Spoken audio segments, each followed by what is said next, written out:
بەڵێ ئازیزان و خۆشەویستان ئەمڕۆتان شاد و ئەم کاتتان باش خۆشحاڵم جایشت لەگەڵی وەی ئازیزام و لەگەڵ هاوڕێم ڕەحمان حسێنزادە و پێشکەشکردنی بەرنامەیەشتر لە بەرنامەکانی دیالۆگ لەسەر پرسە گەرمەکان. بەرنامەیەم جارەمە بەرنامەی ژمارە 35 ئەمڕۆ ڕۆژی 12 مارشی ساڵی 2026 پێشکەش بە ئێوەی ئازیزەکرێت. ئەم کاتت باش ڕەحمان وێدەوارم ڕۆژێکی باشت بوو بێت تا ئێستا. سڵاو بۆ تۆ بۆ بینەران و بیسەران زۆر مەمنون، زۆر سپاس بۆ بەرنامەکە. زۆر سپاس. بەڵێ هاوڕێ ڕەحمان، وەک بڕیارماندا بوو ئەمڕۆ بەرنامەکەمان سەبارەت بە کۆمەڵێک باس و بابەتە هەر سەبارەت بە ئێرانە، فۆکوسمان لەسەر ئێرانە. ئەمانەیە لایەنە جۆر بەجۆرەکانی پێشهاتە تازەکانی ئەم جەنگاکە لە دوو سێ بەرنامەی ڕابردووە ئێمە من خۆم و دوو جاریش لەگەڵ ئێوە قسە باتمان لەسەر کردووە. ئەم جاریان سەبارەت بە پێشهاتەکانی قسە بکەین، لێکدانەوەمان چێ لەسەر و پێشهاتانەوە چی ڕوویداوە. سەرەتا لە ناو ئێرانەوە دەست پێ بکەین. شەڕەکە لە ناو ئێران لە پەلاماردانی دام و دەستگا سەربازدەکان و پادگانەکان و لە پێشەوە یەکەم ڕۆژ سەرانی سەری سەرەوەی جمهوری ئیسلامی لەوانە خامنەئی کوژران، بەڵام دواتر پادگانەکان درانە بەرهێرش وە لە چەند ڕۆژ لەمەوبەر پێما بە 5 ڕۆژ لەمەوبەر بوو ناو شاری تاران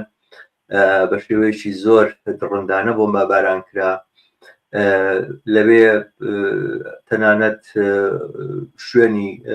بڵین پاڵاوگە یاخود جێگای سوتەمەنی لەوێ تەقێنرایەوە، دووگەڵێکی ڕەش ئاسمانی تارانی داگرت، بارانێکی جۆرێک ژەهراوی باری،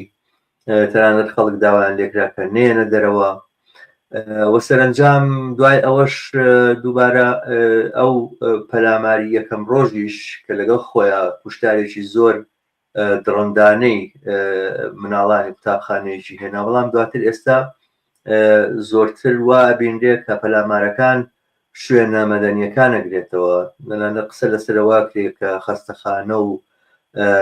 بڵین تیمارخانە و شوێنی تەنانەت دایک بوونی مناڵ و ئەوانە خەستەخانەی بڵین مناڵان بۆمباران کرابێ. بە جۆرێک هەستەکەی قسەش لەوا کرا ئەمڕۆکە 3,200,000 کەس بەپێی ئێحسایەکانی UN لە ناو ئێرانە ئاوارە بوون و بەهۆی شەڕەوە ماڵ و حاڵێن لە دەستداوە و ناچار بوون بەرەو شوێنی تر بڕۆن و شوێنی نیشتە جێبوونی خۆیان جێبێڵن. زۆرێک لە شوێنە سەنعەتیەکان، شوێنە کارگەریەکان بۆمباران کراوە،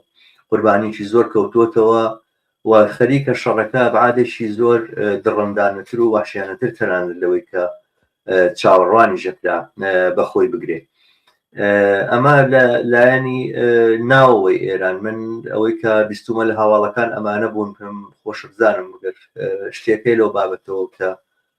من باسم نەکردیا گە سەرنجێکت پێت بۆ فەرموو. جارێ لە پێشدا بێ بڵین واقعەن هاودەردوی و هاوخەمی خۆمان لەگەڵ ئەموو ئەو خەڵکە غێرە نظامی و خانەوادەکانیان کە لە بین چوون یا سەدەمەیان دیوە، یا لەگەڵ ئەو 165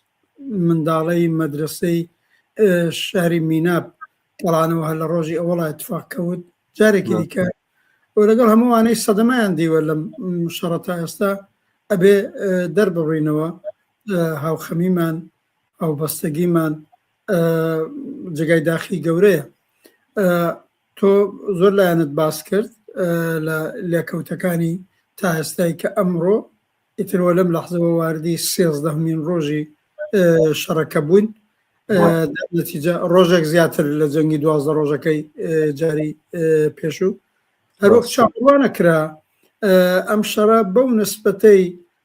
زەربە یا گورزەوە شوێنێ لە بنکە نظامیەکانی جمهوری ئیسلامی یا لە سەرانی پاسداران و دەم و دەستگای جمهوری ئیسلامی قسەی تیانە گردی قوڵ پشتەوەسێنێ لە ڕەوتی عادی ژیانی کۆمەڵگا و لە زۆر مؤسسە و ئیمکاناتێک کە بەحاڵ مهم نییە کام دەوڵەت لە سەرکارە بەڵام قایتەن ئەو کۆمەلگای احتیاجی پێێتی بۆ برنە پێشەوەی ژیانی مەسەن تۆ هەرەوەی ئشارەت پێکرد لە چەند مەخزەنی گەورەی نەوت درا حتا کار بجێگەی ئەتراز و ناڕەدایەتی گەورەی لە ئەمریکاوە بگرێت تا زۆر جێگای دیکە لێککەوتەوە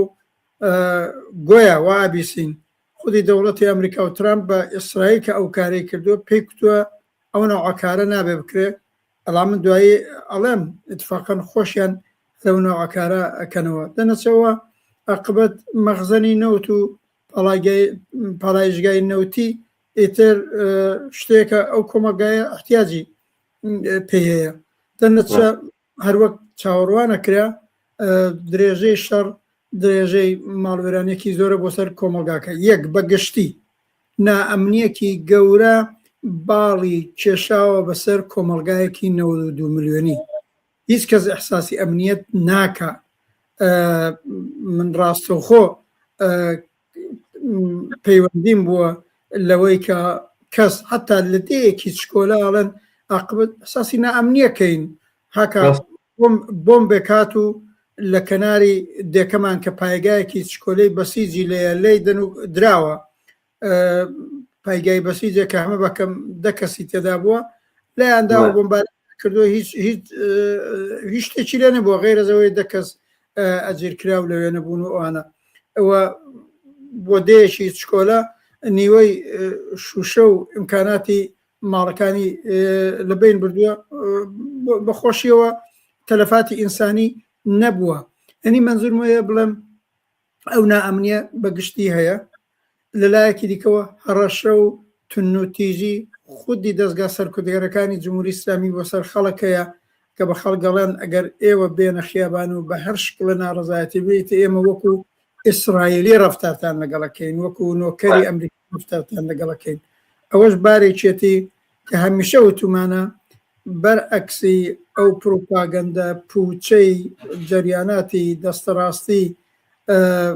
لە نەوعی سەڵتەنەت تەڵەبەوە بگرە لە نەوعی کۆماری خوازی پرۆغەربیەوە بگرە نەوعی مداعیەوە گرتوێتی تا ناسیۆنالیستەکان لە کوردستان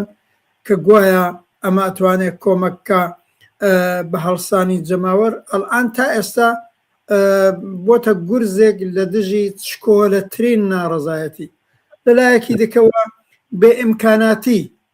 لە نانی وشکەوە گرتوێتی تا شیری وشک بۆ منداڵ تا مەوادی خۆراکی هەموو بە چەند قات گران بووە و تازە لە باسەیەک بە ئاسانی بەدەستیش ناکەوێ یا لە نائەمنیە ناتوانن بە ئاسانی هاتوچۆ بکەن لە ماڵەکان بێنە دەرو بچن وەری بگرن ئەمە یا بیکەن ئەمانە هەموو تا ئێستا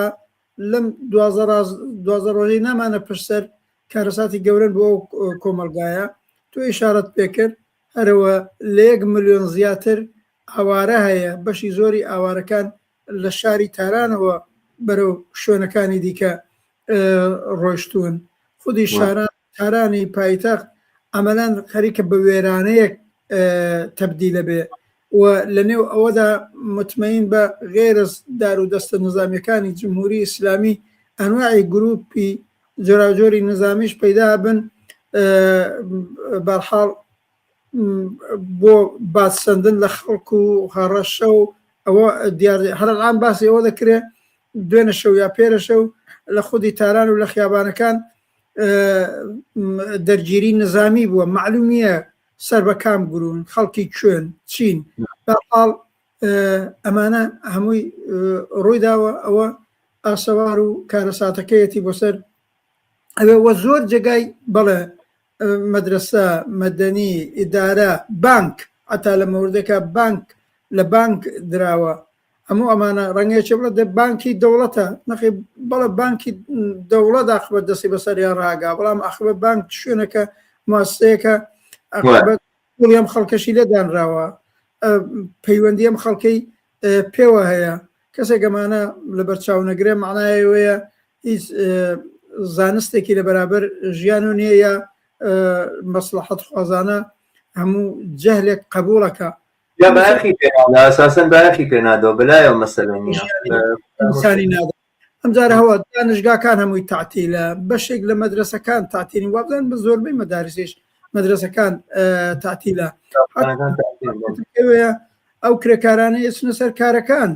عاقبەت دڵە خوڕپەوە لەسەر کارن یا و خەڵکی ئێچنە ئیدارات بە دڵە خوڕپەوە چونکی بەتایبەت سیاسەتی کۆنەپەرستانەی ڕژیمەکانی وەکو جمهوری ئیسلامی و ئەوانە ژوایە کە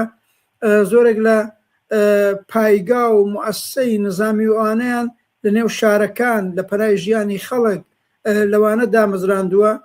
بۆ هەر ئەمن و حفاظەتە وە بە تایبەت جمهوری ئیسلامی ئامادە باشی بووە ئامادەگی بۆ ئەم شەڕی ئەم جارە بووە لە زۆر جێ پایگاکانی پادگانەکانی چۆڵی کردوون دقیقاً هێناویەتە نێو مەدرسەکان هێناویەتە نێو دانشگاکان هێناویەتە ئەو جیانەی کە وەک شوێنی مەدەنی وان و ئەمانیش زانەویانە ئەمریکا و ئیسرائیلیش دەزانن و دەست ناپارێزن لەو شوێنە نازن دێ ئەو شوێنانە خەڵکی سیڤیلیشی لێ کەوتونەتە بەرەم هەڵپەیەی بۆمب و موشک و درۆنی ئەمریکا و هەموو جزوی ئەو لە کەوتە کارە سادوارانەی کە تا ئێستا بینراوە بەشێکی دیکە شەڕەکە چۆتە قۆناغێکی زۆر مەترسی دارتر ئەویش ئەوەیە پێم وایە ترامپێکە انتظاری بوو لە کورتماوەدا جمهوری ئیسلامی بە چۆکا بێنێمە دوای هەفتەیەک ئەوانە ئەوە ڕووی نەداوەڵان جمهوری ئیسلامیژەوە بە موشک خستنی بە وڵاتانی دەوروبەر لە ژێر ناوی بۆ پایگا نظامیەکانی باشە ئاچینە سەرەوە ئاوڕێ ڕەحمان بەس من خۆش باش لەسەر باری ناوخۆی ئێران فوکوسکەین وەمانیانی بە جۆرێک ئەم جەنگە ئەوەی کە ئێستا ئەبینرێت و ئەوانە ینی تەواو ژیانی خەڵکی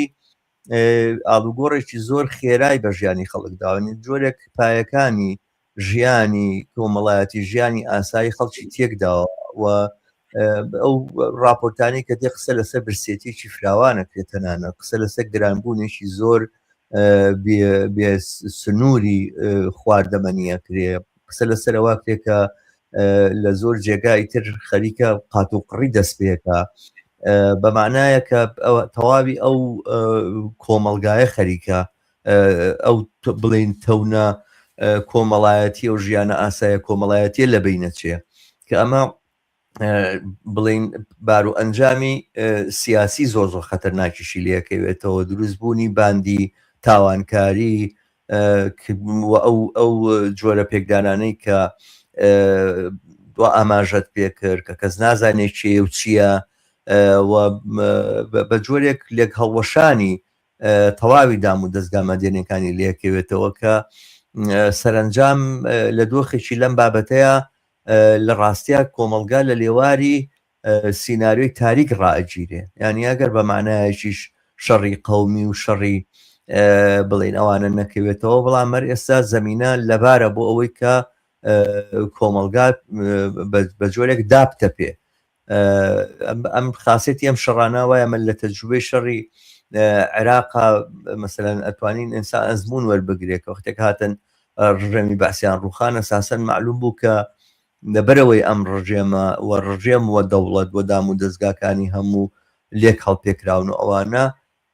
لابردنی ڕژێمێکی سیاسی وەکو ڕژێمی بەعەز بوو بەهۆی ئەوەی کە تەواوی دام و دەستگاکانی دەوڵەت هەڵ بپێچ یاخود هەڵبوەشێتەوە ینی پێچێ کە ئەم پەلامارە بۆ سەر ئێرانیش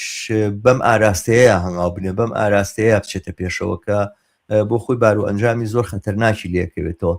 من پێم خۆشە گەشتێکی ترماوە لەسەر دۆخی ناوخۆی ئێران ئاماژەی پێ بکەی و دوایەوە بچینە سەر ئەبعادەکانی لە ئاستی ناوچەکەش من بە ئەوە بڵێم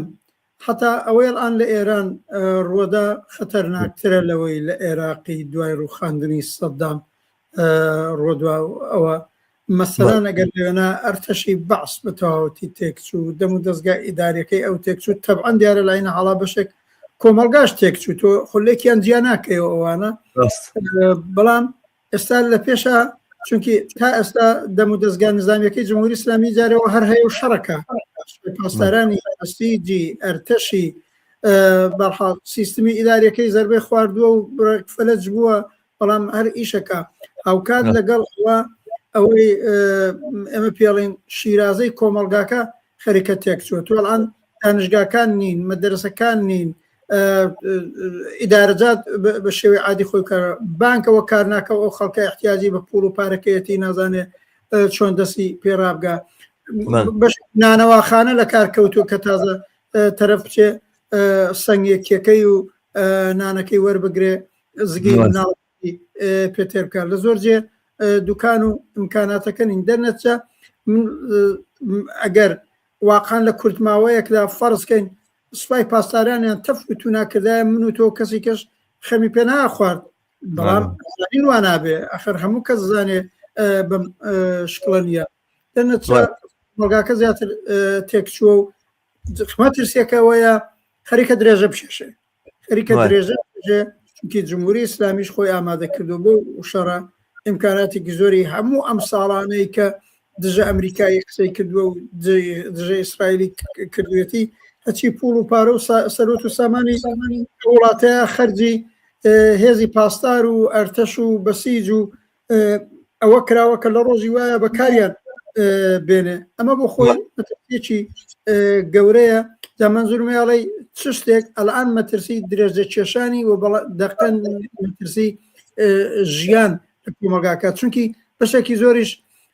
مەرزەکان بەسرا و فرودگایەکە نییە جارەت و مبادلە و کاڵا بێ و کاڵا بڕوە و شتی موردنیازی ئەو خەڵکە خۆ هەمووی لە نێو خۆی ئێرانەوە تەمین نابێ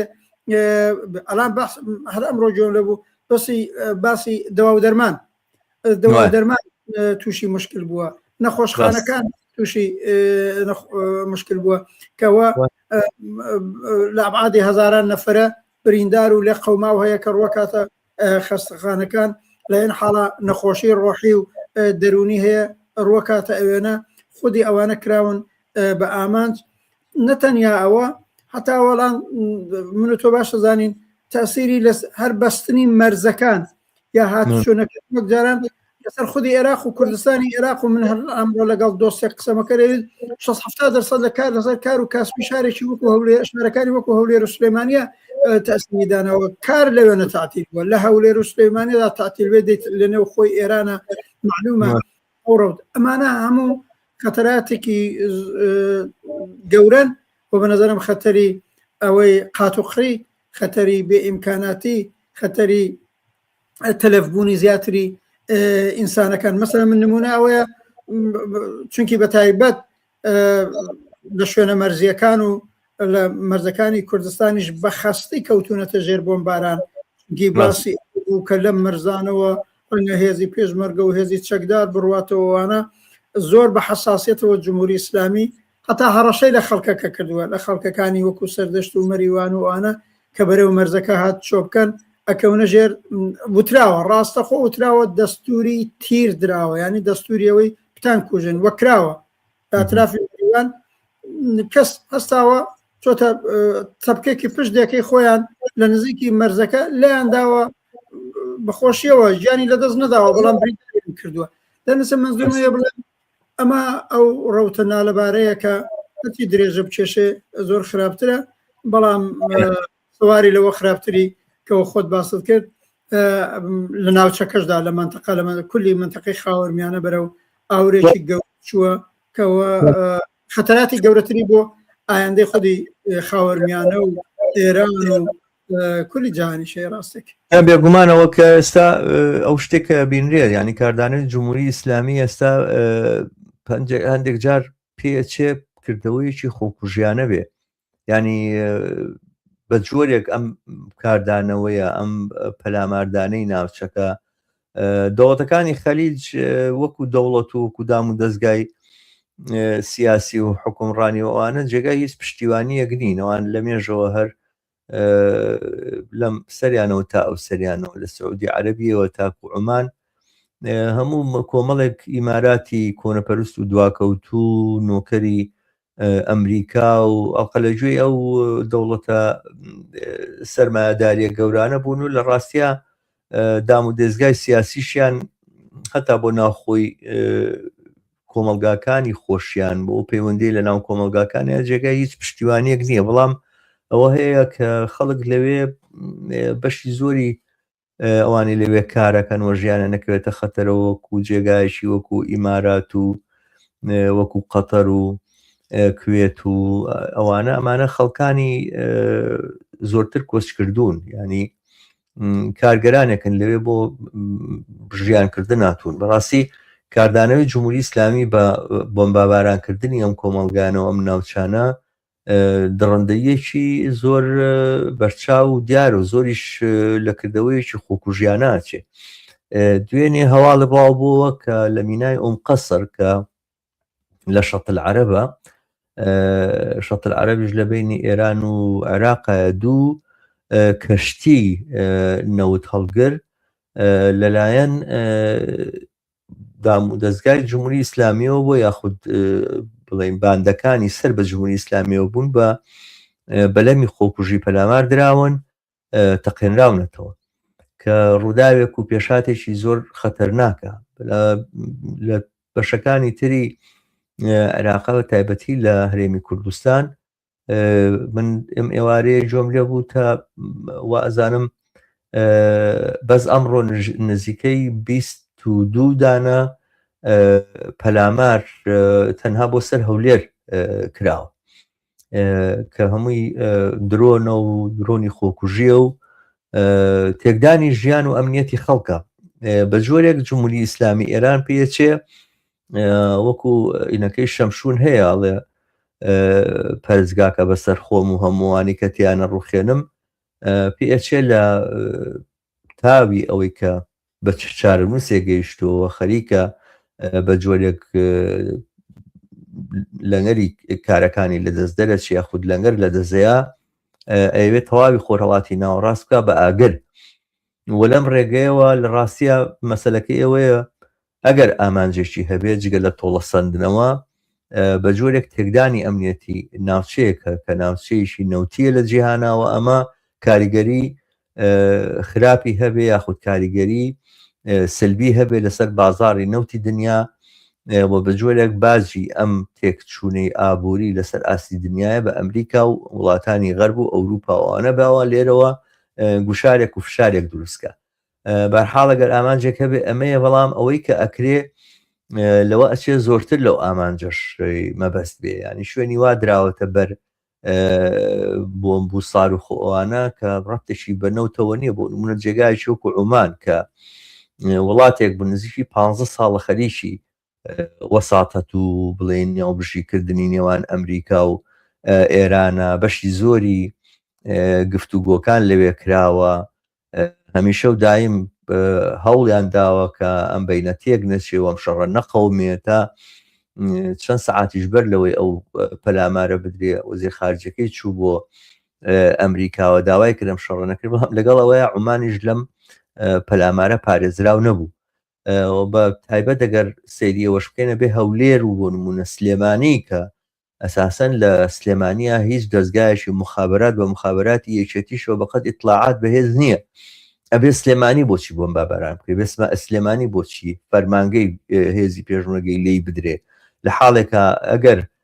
پەلاماری زڕجۆزەڵە ئەدریا پەلاماری هەندێک شوێنە درێ لەگەڵ دڕندەیەکەیە لەگەڵ ئەوەیە کە کردەوەیەکی تاوانکارانەیە بەڵام ئەکرێ ئینسان تێبگا کە بەڵێ ئەمە حسابی ئەوە کەم هێزە خەریکە خۆی کۆکاتەوە وەڵام هێزەکانی هەفتای یەکێتی چی بۆ نمونە ئەمان چ ڕەبتێکیان هەیە بە نازەم هەفتایە هەشتایە بەرحاڵێکیانی پارتیەکیانی یەشێتیە ئەمانە چ پەیوەندیان بەم هەفتە ئەم هێزانە چ پەیوەندیان بەم شەڕی بینی ئەمریکا و ئێران هەیە ینی یەکێتی نیشتیمانی کوردستان بە تایبەتی ئەوانی لەسەرەوە دەسەڵاتدار و فەرمانبەر و فەرمانڕەوان لەناو ئەم حیزبیا لەناو میلیشیایە 100% سەر بە بەرەی ئێران و چەند جاریش سوێنیان خواردنەوە کە ئەوان لە بەرەی مقاومەتان و پەیوەندیان هەیە لە بەرەی مقاومەتە پەلاماردانی خەڵکی ئەم ناوچەیە ینی هەستەکەی شتەکە زۆرتر لە کارێکی شێتانە چێ زۆر جار وایەتە بەرچاوەکەوەی کە ئێران ئەمبارێکی ساروخ بێت و ئاگری تێبەربوو بێ ساروخ بە هەموو لایەکە هاوێ بۆ نمونە تورکیا کە بە تەواوی ڕەتی کردوتەوە کە بەشدار بێ لەم پەلامارەیە بۆ سەر ئێران و ئەوانە وە پەلاماردانی و لێدانی بۆ خۆی کرێ بە مغامرێکی زۆر گەورە ببینرێ ئەویش دوو ساڵوخی بۆ چۆڕێگەلی ژیراوە ینی هەستەکەی کردەوەکانی ئێران زۆرتر لە بەرنامەدار ناچێ پێی ئەچێ جۆرێک بڵین شێتگیری بێ یاخود کاردانەوەیکی خۆکوژیانە بێت تاکو ئەو استراتیژ و بەرنامەیەشی داڕێژاو وام دیارە معلومە کە کاردانەوەی خراپ و تێکدەرانەی کەم ناکاتەوە ئەم ماهیەتەی بگرە زۆرتر و زیاتر بێ ئایندەشێکە بێ ئامانجێکە کە ممکنە خەتەرەکەی زۆرتر بێ بەم جۆرە. بەڵێ من پێشەوەی بچمە سەر هەرە ئەم باری ناوچەی یا منتەقەی شەڕێکەوە بە دروست زۆر فاکتت باس کرد تاوجێ بەنێو خۆی ئێرام گەڕێتەوە بارێکی زۆر گرنگتری من لێرە کورت ئیشارەی پێکەم حتمما لە بەشی ئەنجامگیری و دواترە زیاتر قسەی لێ بکەین ئەلاو ینی زەرەر و زیانی ئەم شەڕە ئەلاوە بەر باری ژیان کە باسمان کرد لە هەموو بوارێکە باری سیاسیەکەی بەتایبەت لە ڕوانگەی بەرەی کرێکار و ئازادی خواز و زەحمەتکێشی ئەو کۆمەڵگا ژنان لاوانی لە ڕوانگەی بەرەی سەرنگونی خوازی شۆڕەژێری ئەو کۆمەلگایە کە مەسەلەن ئێمە لە ماوەی 19 ساڵی گوزەشتەدا 3-4 خۆشانی جەماوەری گەورە واقعان لەسەر شانی ئەوان دروست بوو ئەوەی پیاڵن دەیمانگی 96 ئەوەی پیاڵن ئابانی 98 ئەوەی 3 ساڵ لەوە پێش بە دوای قەتڵی ژینا ئەمینی ڕوویدا لە هەر شتێک لەوانەدا خۆشی جەماوەری بوو خۆشی شۆڕەجێرانە بوو ئەسڵەن ڕواڵەتی سیاسی خەباتکارانەی کۆمەلگاکەی بەرەو ڕەوتێکی شۆڕژێڕی برد ئەوەی پێی دەڵێن فەزای شۆڕژێرانەی دروست کرد بە تایبەت ئەوەی 3 ساڵی پێشوو دوای قەتڵی ژینا تۆ نزیک 2 مانگ 3 مانگ سراسەری ئێرانی لەژێر تەسیری ڕەوتێکی شۆڕژێری حەقخوازی ئازادی خوازیا بوو لە دنیاش دەنگدانەوەی گەورە بوو کام پایتەختی ئەم دنیاە ئەکسی ژینا ئەمینیتیانە بوو لە زۆر شوێن شەقامەکانیان کرد بەنێوی ئەوە لە زۆر شوێن بە جەماوەر هاتنە دەرێ هاوپشتیان لەگەڵ ئەو ئاخێزە جەماوەریە بەرابەر بە جمهوری ئیسلامی دەربڕی بەداخەوە تۆ تەماشایکە لە 2 مانگ لەوە پێشەوە ئەوەی پێڵین 8 مانگی ژانەویە بوو یا 18 و 19 مانگی دەی ئێرانی کە بەحاڵ ئاعتصاب دەستی پێکرد ئەترازاتێک دەستی پێکرد خبرێک لەم شەڕە نەبوو پێشەوەی ترامپ و نەتانیاهو ئەم فاشیستانە دەخاڵەتێ بکەن و بانگەواز بدەن و ڕۆزا پەهلەویمانن دەگۆ دوایان بکەوە یا ناسیۆنالیستەکانی کورد داوای پاڕانەوە بکەن لە ترامپ بێ دەخاڵەت بکەوانە خەریک بوو خەباتی جەمهوری دووبارە ڕەوتی شۆڕژێران هێناوە مەدان ئەلان ئەسەرێک لەوانە نەما ئەسەرێک نەدەیاتردا مەسەلەوە نیار ئەسەرێک لە ڕەنگەی چێک بڵەوە کاتیە لەژێ شەڕێک بەڵام ئاسەواری تا ئێستای بۆ کەسانێکی وەک ئێمە کە 45 ساڵە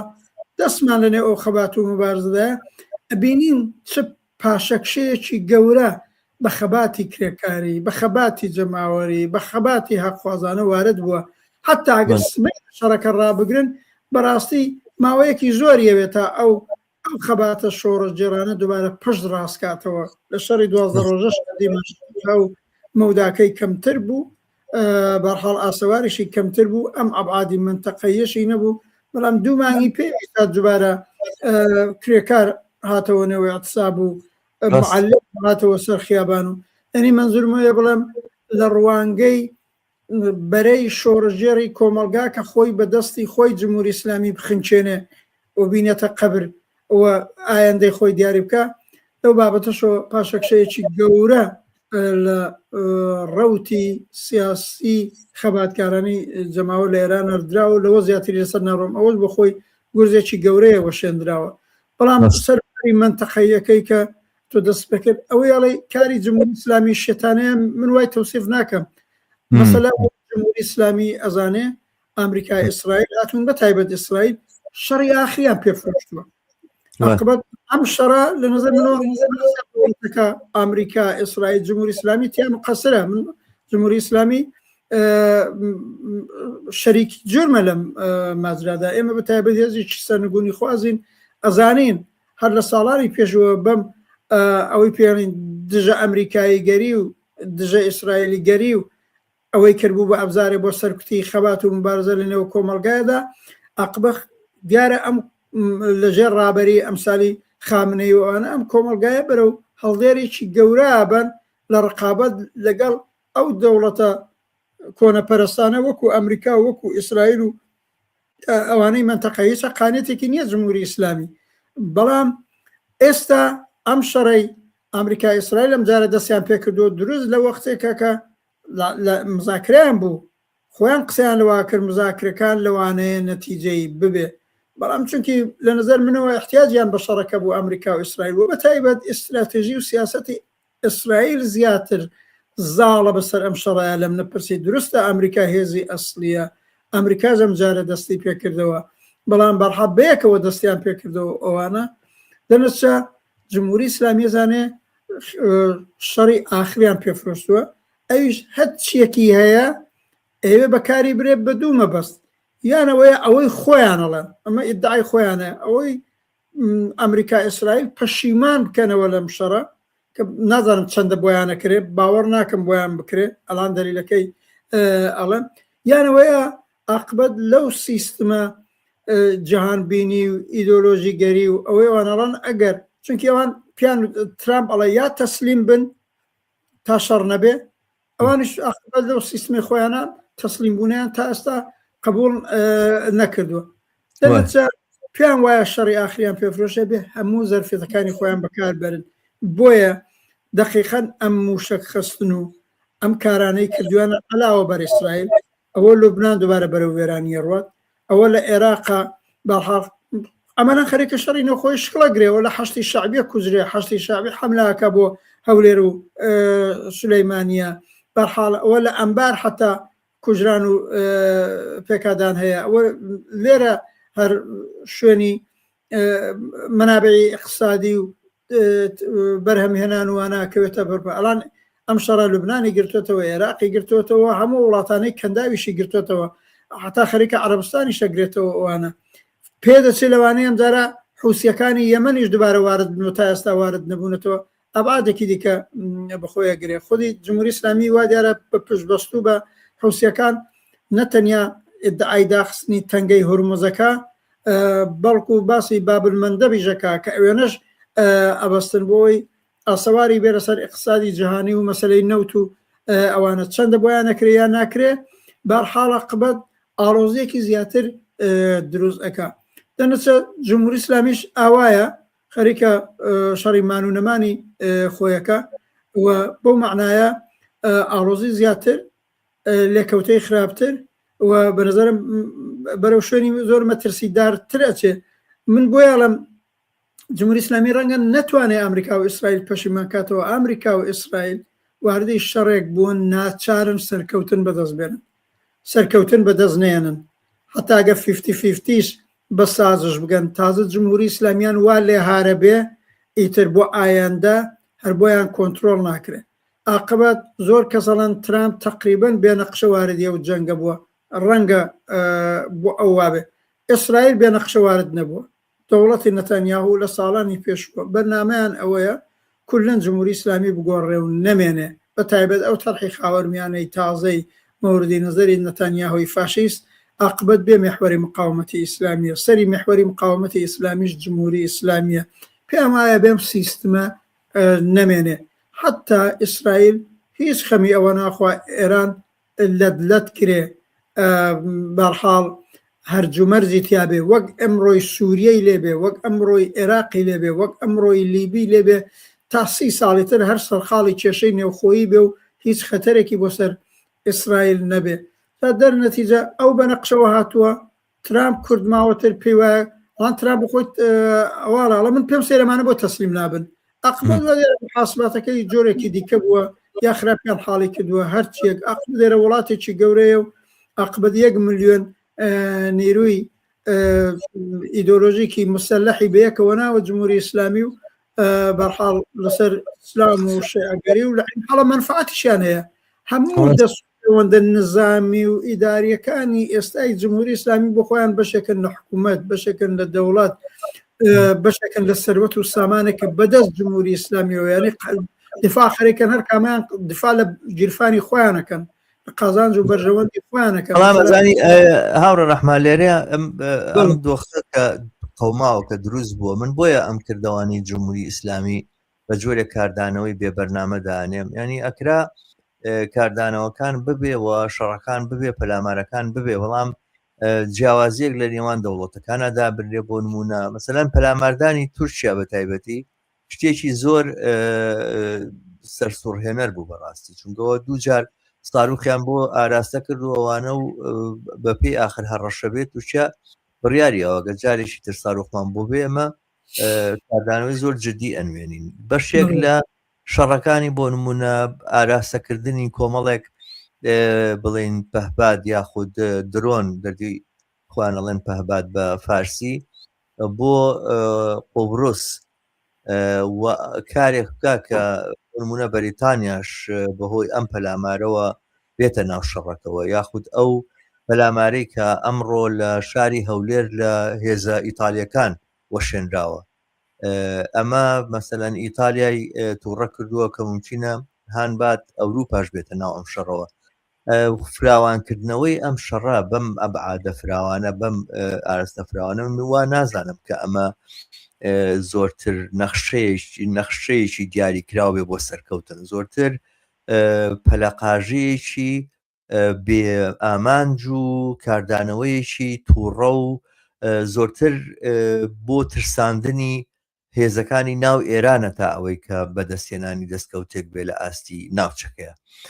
بە جۆرێکی کە ئەو نەخشەیە کە بۆ داخستنی بڵێن تەنگەی هورمز هەوڵی بووەدا یاخود مین ڕێژکردنی تەنگەی هورمز کە دیارە ئەو کردەوەی ڕێگە لە خودی ئێرانی ژەکری لە داهاتوە کە بتوانێت مەسەلەن نەوت بنێرێتە دەرەوە یاخود نەوت بەڕێ بکە گەر تەنگەی هورمزدا بخرێ خوارد تەنها لە وڵاتانی خەلیجدا ناخرێ، لە سەر خودی ئێرانیشدا ئاخرێ. بە جۆرێک ئەم کردەوەیەش بازاڕەکانی دنیای تووشی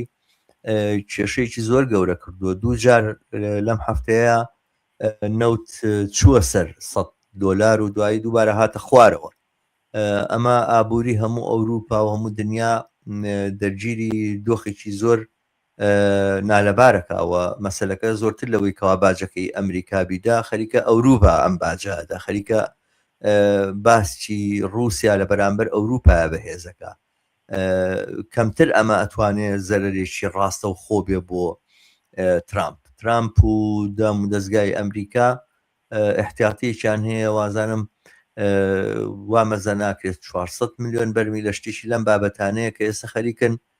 ئەیخەنە بازاڕەکانەوە بۆی کەوا سعری نەوت دەجێگی خۆیان ڕابگرن. ینی توانای مقاومەتکردنی ئەمریکا لە چاو ئەوروپایە زۆر زۆر زیاترە بۆ بەرزبوونەوەی نرخی نەوت و ئەوانە. ینی ئەم جۆرە کردەوانە کە هەڵسو کەوتانە کە گوایە پشار و گوشارێنێ بۆ ئەمریکا زۆرتر هەستەکەی دوژمنی زیاتر بۆ ئێران دروستەکە و بە جۆرێکی ژوای لێ هاتووە تەنانەت ئەو جم و جوڵانەی کە لە ڕابردووە بۆ پشتیوانی لە فەڵەستین و لە بەرامبەر ئیسرائیلاکرا ئەمڕۆ زۆر بەرەو دواوە ڕۆشتووە. جم و جوڵەکان لە دژی ئەم شەڕە، ینی مەسەن ئینسان قیاسی بکە لەگەڵ شەڕێکە کە لە بەرامبەر عێراقا کرا کاتی خۆی ئەمریکا کردی و هێزێکی زۆریشی بۆ کۆکردەوە، هەوڵێکی زۆریشیدا بۆ بەسیجکردن و ئەوانە بە پێچەوانەوەی کە ئەمریکا کردی ئەمجارە تەدەخولێکی وهای ئیسرائیل لە ناو ئەم شەڕەیان نەبوو کە هانی ئەوە با، بەڵام لەگەڵ ئەوەیە هێز و جوڵانەوە لە بەرامبەر شەڕا لە ئاستی دنیا زۆر زۆر بەهێزتر بوو لەوەی کەوا ئێستا لە بەرامبەر ئێرانە هەیە کە بەشێک لەمە پەیوەندی بەم کاردانەوانە هەیە کە ئێران هەیەی. من بۆ ئێوە ئەزانم کە کەمتر نەخشەمەندە ئەمە، زۆرتر لە کردەوەیەکی یا ئیسانە و بڵێن زۆر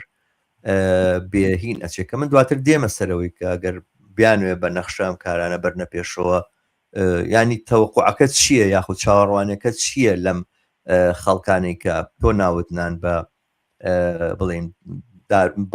چینی باڵادەست یاخود خاوەن سەروەت و سامانەکانی ناو ئێران، چونکە ئێستا پاسداران سوپای پاسداران بە تەنها کۆمەڵێک سەرکردەی سەربازی نین، بەشی چەکداری وەلیگارکەکانی ئێرانن، ملیاردێرەکان و تریالدێرەکانی ئێرانن، پارە و سەروەت و سامانی ئێران لە بندستی ئەفرادەکانی سوپای پاسدارانایە و بە جۆرێک ئەم دەسەڵاتە ئێستا خەریکیشە بە یەکجاری یەکلا ئەبێتەوە بۆ ئەوان. دواتر زۆرتریش لەسەر ئەم بابەتە قساکەین، بەزن بۆی قسەکانم درێژ نەبێتەوە لێرە کۆتایی دێن.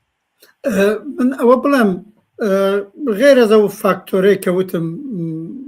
ئەگەر لە ئاستی نەقشەی سەراسەریان و مرکزیان تەماشای بکەی جمهوری ئیسلامی پێشەوەی شەڕەکان پێ بفرۆشتێ، خامنەی جزوی ئاخرین وتارەکانی پێشمەرگی ئەوە بوو وتی ئەمریکا ئیسرائیل بزانن ئەم جارە شەڕ ببێ شەڕ منتقەیە بێ. دیارە ئەمە قسەی پێشویان بوو کە لە هەموو جەیەکەدەن دەلیلەکەشیانەوەی ئاڵەن ئێمە کارمان بە وڵاتەکان نییە لە پایگا نظامی و لە مؤسسەکانی ئەمریکا دەین لە ئەو قسەیان ڕاز نییە هاوڕێ ڕەحمان، ینی لە پایگای نظامی چی لە سعودیە لە بڵین کۆگای نەوتیان داوە هەرەوە لە شوێنی ئاو پاکردنەوەیان داوە لە ئەوە ئەزانم ئەوە من باسی تەوجیهەکەی وانەکەم، بەڵام ئەمیز ئەو فاکتۆرە بڵم بەشێکیشەوەی کە تۆڵی نانەقشەمەندێکیش پێوە دیارە پزیشکیان مەسعودی پزیشکیان 4 ڕۆژ لەوە پێش بە جۆرێکەوەی دەربڕی هات مازەرەت خوای کرد لە وڵاتانی دەوروبەر کە حملەیان پێکراوە وتی شورای موقەتی ڕەهبەری کە 3 نەفەرونیەکیان ئەوەیە قسەمان کردووە بە هێزە نظامیەکانمان وتووە نابێ ئەو پەلامارانە بدەن، بەڵام هەر 20 دقیقە دوای مازەرەت خوایەکەی سوپای پاسداران حملەی کردەوە ئەسەن بە قسەی نەکەن بە گوێنەکانی معلومە خۆیان یەکدەست نین. ئەو باڵا دەسێڕوا کە سوپای پاسدارانە قسەیتیانە هەرڵانەوە جا بچینە سەر ئاڵوگۆڕەتر کە بە وتاتووە معرفیکردنی کوڕەکەی خامنەی مستەفا خامنەی جێگای کە سوپای پاسداران دایناوە قسەیتیان نییە. خوبرگانوانە یا مەجلسی زانایانیانەوانە هەموو فۆرمالە دەرنەتیجە ئەو باسی کرد سود پزیشکیان وتی دوایەوەیە و زەربە قورسەمان لێکەوت و ڕاهبەر کوژرا ئاتەش بە اختیارەکان، یعنی ئەوانەی هەر کەسە لە جێی خۆیەوە اختیاری هەیە کارێک بکە، ئەوانە ئەو موشەکانیان خستۆ بە وڵاتەکە. ئێستاش بە دەرەجێ سیستمی کارکردنیان وایە وتویان ئەنی جزء پلانیانە وتوانە ئێمە لە شرایەتی جەنگی قورزە ڕەنگە ئیتر ئەو پەیوەندی مرکزیە نەمێنێ، ئەو دەست ئەوەی هەموو شتێک لە مرکز و لە یەک فەرماندەهی و دەستور بدرێن نەمێنێ، هەر کەس لە جێی خۆیەوە بە پێی منفعەت و مەسلحەتی نظام و دەست بەکار بێ. والبەتە مە ڕەوشێکە لە دوای ئەو ئاعترازاتی کە بە بزوتنەوەی سەوز مەشهور بوو ئەکاتە 12 ساڵی چی زۆر زیاتر 1970 ئێرانی تا ئێستا 16 ساڵەوە پێش ئەو وەختە خامنەی 16 تا 18 ساڵەوە پێش خامنەی هات وتی ئاتش بە اختیار، ینی دەستوری دا بە حزبوڵاییەکان وتی لە زۆر جێ خۆتان ئاتش بە اختیار مخالفانی نظام سەرکوت کرد. ئەنی ئەمە ڕەوشێکە دەنچە ڕەنگە ئەوەشی تیاابێ بەڵێ ئەو هەرکەس لە جێی خۆیەوە مەسەران هەرەوەی لە کۆگای نەوتیەدا لە عەرەبستانە قبەت فەوجێک لە سوپای پاسداران لە جەیەکەوە بخۆی ئەو کارە بکە، یا سوپای قودس بخۆی کارێکەکە، خاتم الئەنبیا مرکزێکی قەویتریانە بخۆی کارێککە. ئەمانەی تایە ئەرتەش لەگەڵ سوپای پاسداران زۆر بەرنامەکانیان هەماهەنگ نییە. دەرنەچە بەشێک ئەوەی تیاهەیە و پیان وایە بەتایبەت ئەبێت تەوەجو بە یەک شت بکەیت لە نێو ئەم پەیکەرەی جمهوری ئیسلامیە ڕەوتێکی ئیسلامی هەرە توندڕەوتر لە خامنەی وجودی هەیە کەسانەوان پیان وایە شەڕەکە نەعمەتە، شەڕ باشە ببێ، شەڕ باشە درێژە پەیدا بکە، کولی منتەقەکە بچێشێتە نائەمنی، حتا جیهان بچێشێتە نائەمنی، تا ئیمام زەمان عروج بکە، تا ئیمام زەمان بێتە دەرێ و دنیا نەجات بدە. ئەمە تەرزی فکریانە، ئەوەی پیانەڵان جناحی پایداری، ئەوەی چێرەیەکیان کەسێکە بە نێوی جەلیلی کاندید بوو لە بەرابەر هەرە مەسئولی پزیشکانەیە ببێ بە ڕێی جمهور و ماوەیەکی زۆر نوێنەریان بوو بۆ ئەم مزاکراتی هەستەیی. ئەمانە شتی واقعین کە هەمووشی مەسلحەت و منفعەتی لە پشتە مەسلحەت و منفعەتی اقتصادیوانە لە پشتە ئەم نەوع وتاردان و ئەم نەوع بۆ چوونانە ئەوەش هەیە دەنەچە بەڵێ غێرەزەوەی ئەم تێزی ئەمە شەڕی ئاخرەکەین لە عین حاڵە ئاتش بە اختیاریشان هەیە مەسەلەن هەرەوە بۆ سەر تورکیا ئەڵبەتە بۆ تورکیا نەوان دووپات نەکردوێتەوە دوایەوەی تورکیش هەڕەشەی کردو یا بۆ قبرسیان دووپات نەکردوێتەوە بەڵام بەهانەکانەوە بوو پایگاکانی ناتۆ لەوەیە بەتایبەت لە تورکیا و ئەوانە دەنەتیجە وایە تۆ شەڕێکە کە دوو تەرەف بە مەبەستی لەلایەک و ئەمریکا و ئیسرائیلە ئیسرائیلە کولەن سیستمەکەیان بگۆڕێ ئەمریکایەڵێ بە تەسلیمیانە کێشم ئەمانیش ئەنواعی دارودەستن لە نێو خۆیانە ئەوەی لە هەر سێلاوە ئەوەی مەبەست نییە کۆمەلگایە ئەوەی مەبەست نییە ئینسانەکانە ئەوەی مەبەست نییە کە خراپبوون و کاولکاریەکە کە لەو کۆمەلگایە بەوجود دێ عاقبەت معلومە ئەو نەوعە بە قەولی تۆ کاری شێتانەش کە لەلایەن سوپای پاسدارانی جمهوری ئیسلامی لێیەکەوێتەوە و هەرڵان دوایەوەی خامنەیی چۆتە کەناروانە سوپای پاسداران بە چونکی باڵادەستی هەیە هەر لە قەدیمە باڵادەستی لە ئیقتصادا بوو لە سیاسەتا بوو لە نظامیەوە بوو چونکی قدرەتی نظامی و بە قەولی خۆیان مەیدانەکە بەوە ئێستا ژەم شەڕە زیاتر کۆمەچی کردووە هەمیشە دایم لە شەڕەکانە باڵە نظامیەکانە دەزڕۆیشت و ئەبن وەیانەوێ ئەگە بۆیان کرێ ئێرانی تەبدیلکەن بە کورەی شمالیەکی دیکە کە بەرحاڵ هەموو ناڕەزایەتیە سەرکوت بکرێ هیچ نوع جمو جۆڵە نەبێ کولی ئێران بکرێتە پادگانێ حتا خبری درست و حسابیشی لێ نێتە دەرێوە گەستای کەس نازانێت لە نێو خۆی واقعان پیۆنگیانگ و کورەی شمالی چیە گوزەرێ بە دروست حسابی ئەمە لە ئێرانە پیادە ناکرێ ئەمە لە ئێرانی لە جەرگەی خاوەرمیانەیەکی پرجم بۆ پڕئاڵوگۆڕی سیاسی و بەتایبەت کۆمەلگای ئێرانێکی کە سابقەیەکی 120 ساڵەی لە شۆڕش و ئاخێزی جەماوەری و زیندووبوونی سیاسی و چینی کرێکارێکی بەهێزوی پڕتەوەقوانە بۆیان جێبەجێ ناکرێ بەڵام هەتا بۆیان بکرێ کۆمەلگاکەی پێوێرانەکەن مەسەلەکە ئەوەیە کاولکاریەکی زۆر لە نەتیجەی ئەم جەهان بینی و ئەم سیاسەتانە و ئەم منفعەتانەی ئەم دەوڵەتانە لە جمهوری ئیسلامیەوە گرتوویەتی تا ئەمریکا و ئیسرائیل لە منتەقە ئەوەی معلومە هەر وەک تۆ باست کرد واقعاً سناریۆیەکی تاریک هەر ئێستا دەستی پێکراوە باڵێکی باڵی ڕەشی خۆی بەسەر کولی کۆمەلگای ئێرانە خەریکە پەرەپێدا ئەگەر نەڵێن داسەپاوە خەریکە پەرەپێدا ئەو سناریۆ تاریکە و بەنظر مەڵان بە هاتنە سەرکاری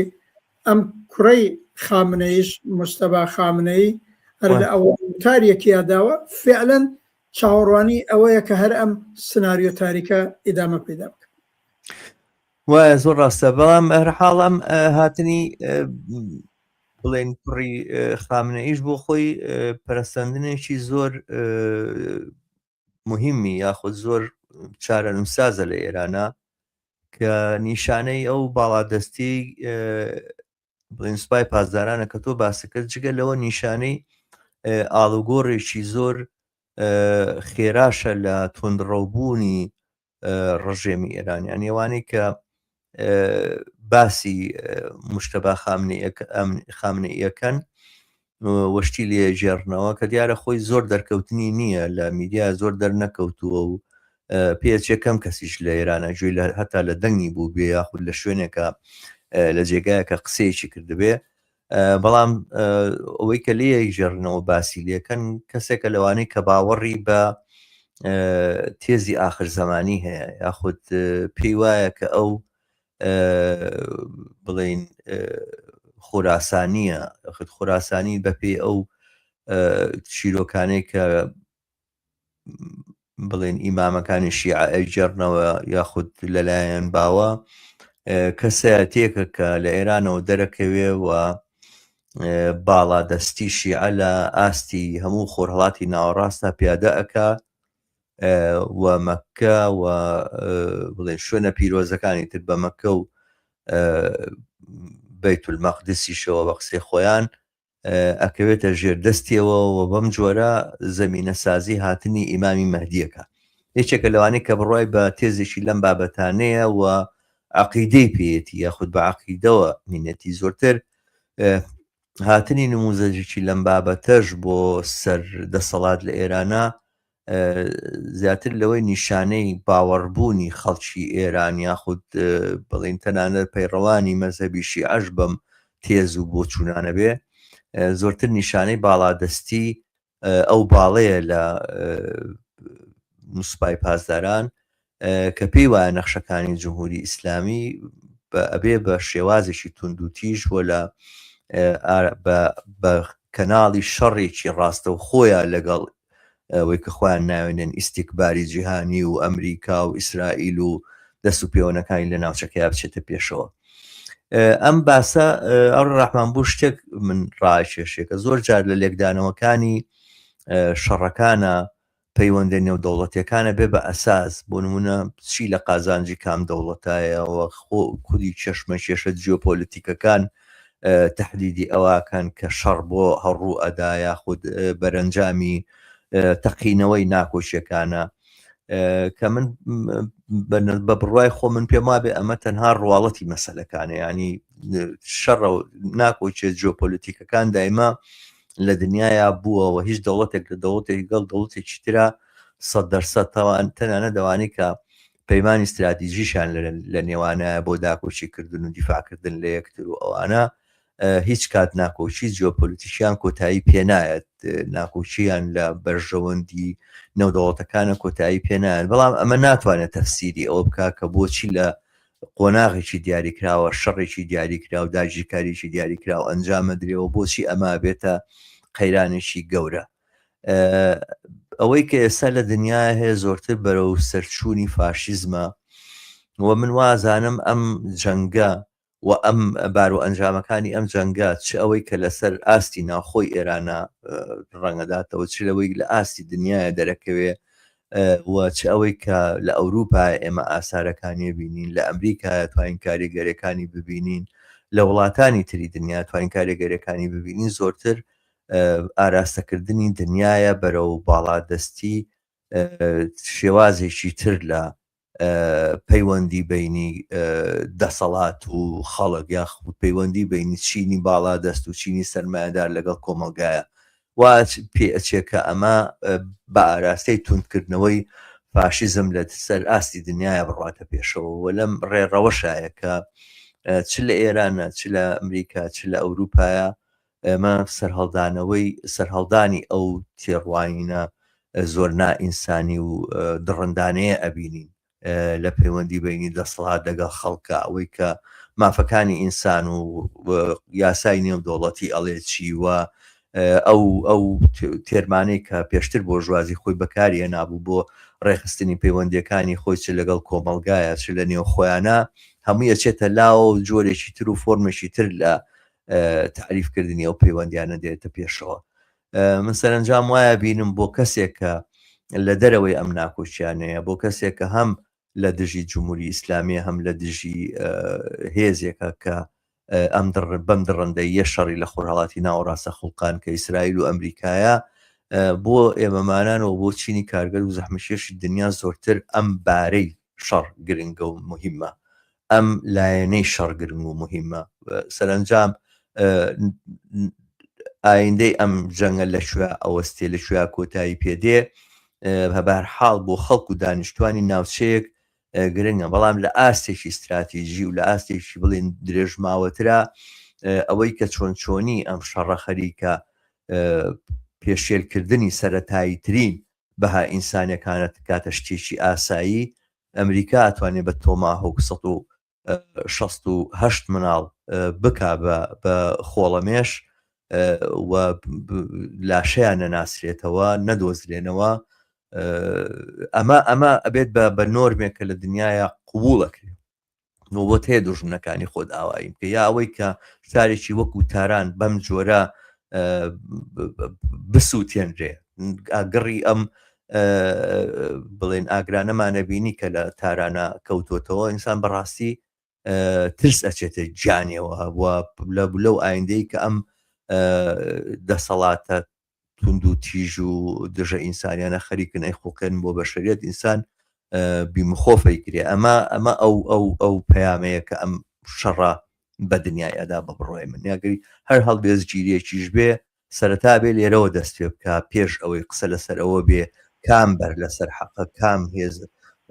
هینە دیارە کەس لە ئێمەمانان هیچ لایەک بە بەرحەقوانە هەڵ نابژین بەڵام دواتر من دێمە سەرەوەی کە بۆچی ئەم قسانەکەم لە پەیوەند لەگەڵ ئەو مووقیف و هەڵوێستەیە کە بەشێک لە چەپەکانی دنیا گرتویان و پەیوەند بە پرسیارێکی شەوە کە هاوڕێت لاوەر لە کۆمنتەکانان نووسێتی فەرموو. بەوە باشە ئێمە لە هەژنۆ دەمانگی ڕابردوودا هەر لەم بەرنامەی خۆدا یەک ساڵی ڕابردوودا لەسەر ئاڵوگۆڕەکانی دنیای ئەمڕۆ بۆ لە ئەمریکا فاشیزم هاتوەتەوە مەیدان ترامپی فاشیست دەست بەکار بووە ئاڵوگۆڕەکانی 2 ساڵ دا نزیک 3 ساڵی ڕابردووی شەڕی بینی ئیسرائیل فلەستینیەکان و غەزە و ئەو نەسڵ کوشیە قسەمان کردووە یا ئەوەی دەستڕاستیەکان ڕاستیستەکان لە ئەوروپا بۆ سەریان هەڵداوە و تەبعەن ئەم ئاڵوگۆڕانەی ڕۆژهەڵاتی ناوەڕاستیش جزوێکە لە ئاڵوگۆڕەکانی دنیای ئەمڕۆ بەڵێ وایە ئەم ڕەوتێک کە لە دنیا خەریکە هەر دەست باڵا پایتاکە لە هەموو جێک هێزە دەستڕاستیەکان ڕاستیست و فاشیستەکان بەنێ قابل شکەستدانن بن لە مەرحەلەیەکە من منزورم ئەوە نییە هەر ئاوا بۆیانە چێتە پێشەوە وتم ئێمە زۆرتر لە بەرنامەکانە لەو بابەتەوە قسەمان کردەوە ئەمە نیازی کام سیستمە نیازی نەزمێکە کە ئەمڕۆ لە هەموو جەهان دنیای لە دنیادا لە هەموو شوێنێک حاکمە نەزمی سەرمایەیە وە قازانج پەرستی سەرمایەیە بۆ ساحبانی ئەسڵیەکەی کێشە و حەول و شەڕیانە بۆ دەستباڵا پەیداکردن لە شەڕی ئۆکراین رووسیەوە تۆ تەمەشای بکەی عاقبەت فقط شەڕی دوودانە دەوڵەت نییە ئەبینی لە پشتی ئەوەوە قازانج و بەرژەوەندی سەرمایی هەر لایە سەرمایە کە جزۆکە لە سەرمایی جەهانی هەرکەس بەڕەوتی خۆی خەوتووە لێرە لە ڕۆژهەڵاتی ناوەڕاستیش مەسەلەن جمهوری ئیسلامی لە 30 ساڵی ڕابردووی خۆی ئەم هلالی شیعی دروست کرد و خوارەوە نەبوو ڕواڵەتێکی مەسەبی بێت ئەم ڕواڵەتە مەسەبیانە پێدەن یا ئەم ڕواڵەتە ئیدۆلۆژیک و سیاسە پێدەن لە خدمت ئەو قازانج و بەرشەوەندە اقتصادی ئابوووریانەیە کە درێژماوە بری لێکن ڕەنگە لەو کاتە ساتەیە فعلەن جارێ تەرجمە نەبێ بە اقتصاد بەڵام مەسەلەن وەختێ هەرم دەوڵەتی ئیسرائیل لە فکری محوەری داودایە لە هندەوە بیچێشێ هەتا ئاگاتەوە نازانم کەناراوەکانی ئیسرائیل و لێوە بۆ ئەوروپا و ئەوانە لەولاشەوە جمهوری ئیسلامی و دەست و پەیوەندەکانیشی محوەرێکی دروستە کرد بە نێوی محوەری هلالی شیعی کە لە پشتری هەمووی عاقبەت بەرژەوەندی اقتصادی و مادی خەوتو لە منە پەسی لە تووری تاریخ و لە تووری تاریخ حتا لە سەردەمی پێش نەزمی سەرمایەداریجە شەڕە مەسەبیەکان شەڕە سەلیبیەکانیش کردویانە عاقبەت ئەوە چینە دەسەڵاتدارەکانی هەر سەردەمە بوون لەشکریان دروست کردووە بۆ پاراستنی قازانج و بەرژەوەندەکان سەرمایەداری ئەمڕۆ گەیشتوتە جێگایەک حداقل لەم دەورانەی کە ئێمە تیا بەسەریە بێت دوای ئەوەی ئەم دوو قوتبی شەڕی سارد نەما و دوایەوەی ئەمریکا کەوتە سەرەوەی نەزمی نوێی جەهانی دابمەزرێنێتەوە دوای شەڕی کەندا و دوای ئەژغاڵی کوێیت و ئەم کێشانەی ڕۆژهەڵاتی ناوەڕاست و ئانەوە شەڕی ئۆکراین و ئیسرائیل رووسیا و هەموو ئەوانە لە خمەت داڕشتنەوەی نەزمێکی نوێی جەهانیە کە لەوە داڵان ئەمریکا دوبارە حەولەدا بە خەوری ترامپ ئەمریکا ئەوەڵ بێ یعنی چی یعنی هێژمۆنی ئەوەڵ بۆوان بێ ڕۆژهەڵاتی ناوەڕاست لە قەدیمەوە پێش دروستکردنی دەوڵەتی ئیسرائیل لە وەختی دەوڵەتی ئیسرائیل دروست کراوە لە نزیک بە 8 ساڵەوە پێشەوە 1948 تا ئێستا بۆتە کانونێکی داغی ئەم کێبەرچێ و چێشمکێشانەی کە لە ئاستی دنیا هەیە و هەمیشە دایم زەکانیش و بە تایبەت ئامریکا و هاوپەیمانە غەربیەکانی نەقشیان بووە لێرە و لێرەدا ئەم نەزمی سەرمایە بەڵێ ئەڵان حتا لیبرالیزمەکەی دوای شەڕی جەهانی دووەم بۆ قازانج پەرستی ئەو مانعە دەم و دەستگا مؤسسە جیهانیەکانی لە سازمانی ملەلیەوە بگرە، لە سازمانی پزیشکی جیهانیەوە بگرە، لە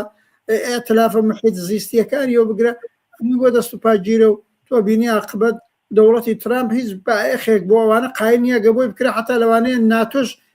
نیوە مردوو بکە وەکردوش دەرەجێ. ئەمە بۆ هەموو لە چێو ئەودا جا لێرەدا بەڵێ شەڕی ئیسرائیل ئەمریکا جمهوری ئیسلامیش ئەوەڵەن بۆ خۆی لە دڵی شەڕێکی منتەقەییەوە پەرەیسەندووە. عاقبەتەمە لەم نەپرسێمە ئیدامەی شەڕەکە کە ئیسرائیل لە غەزە و لوبنان کردی، لەوێ نەسەرکوشی کرد، مقاومەتی زۆر زەربە خواردوو کردووە. ئێوێ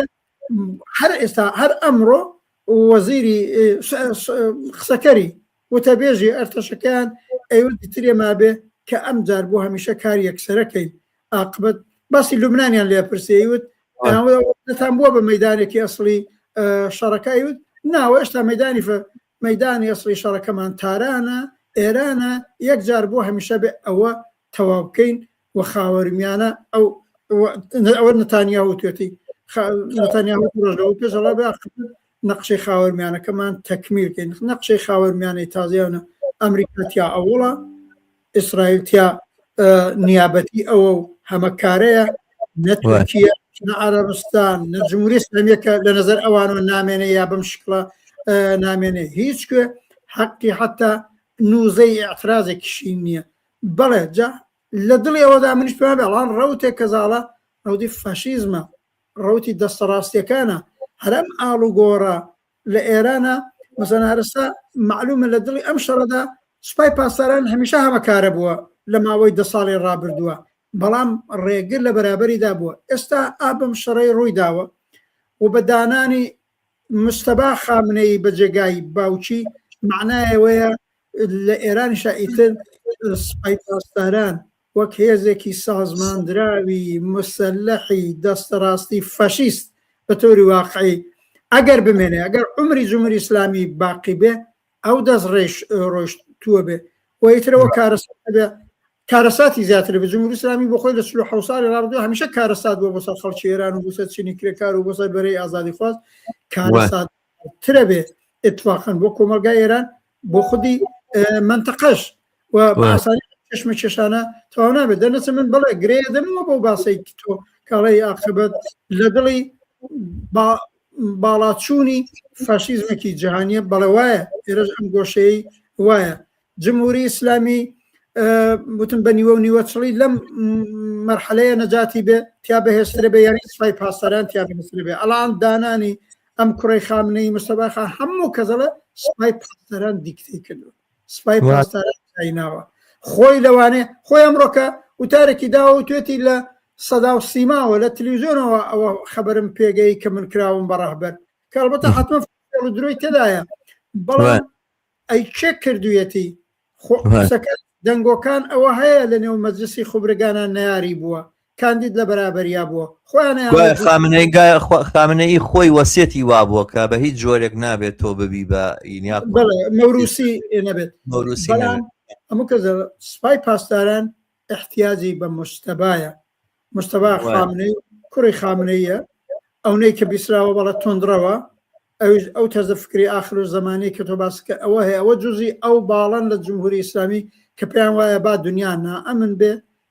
ئەسەناڵەن وەزیفەمانەوەیە دنیا ئەوزاعەکە نائەمنکەین، وەزیفەمانەوەیە ئەوزاعەکە شپرسکەین با ئیمام مهدی زووتر وە خەبەر بێت و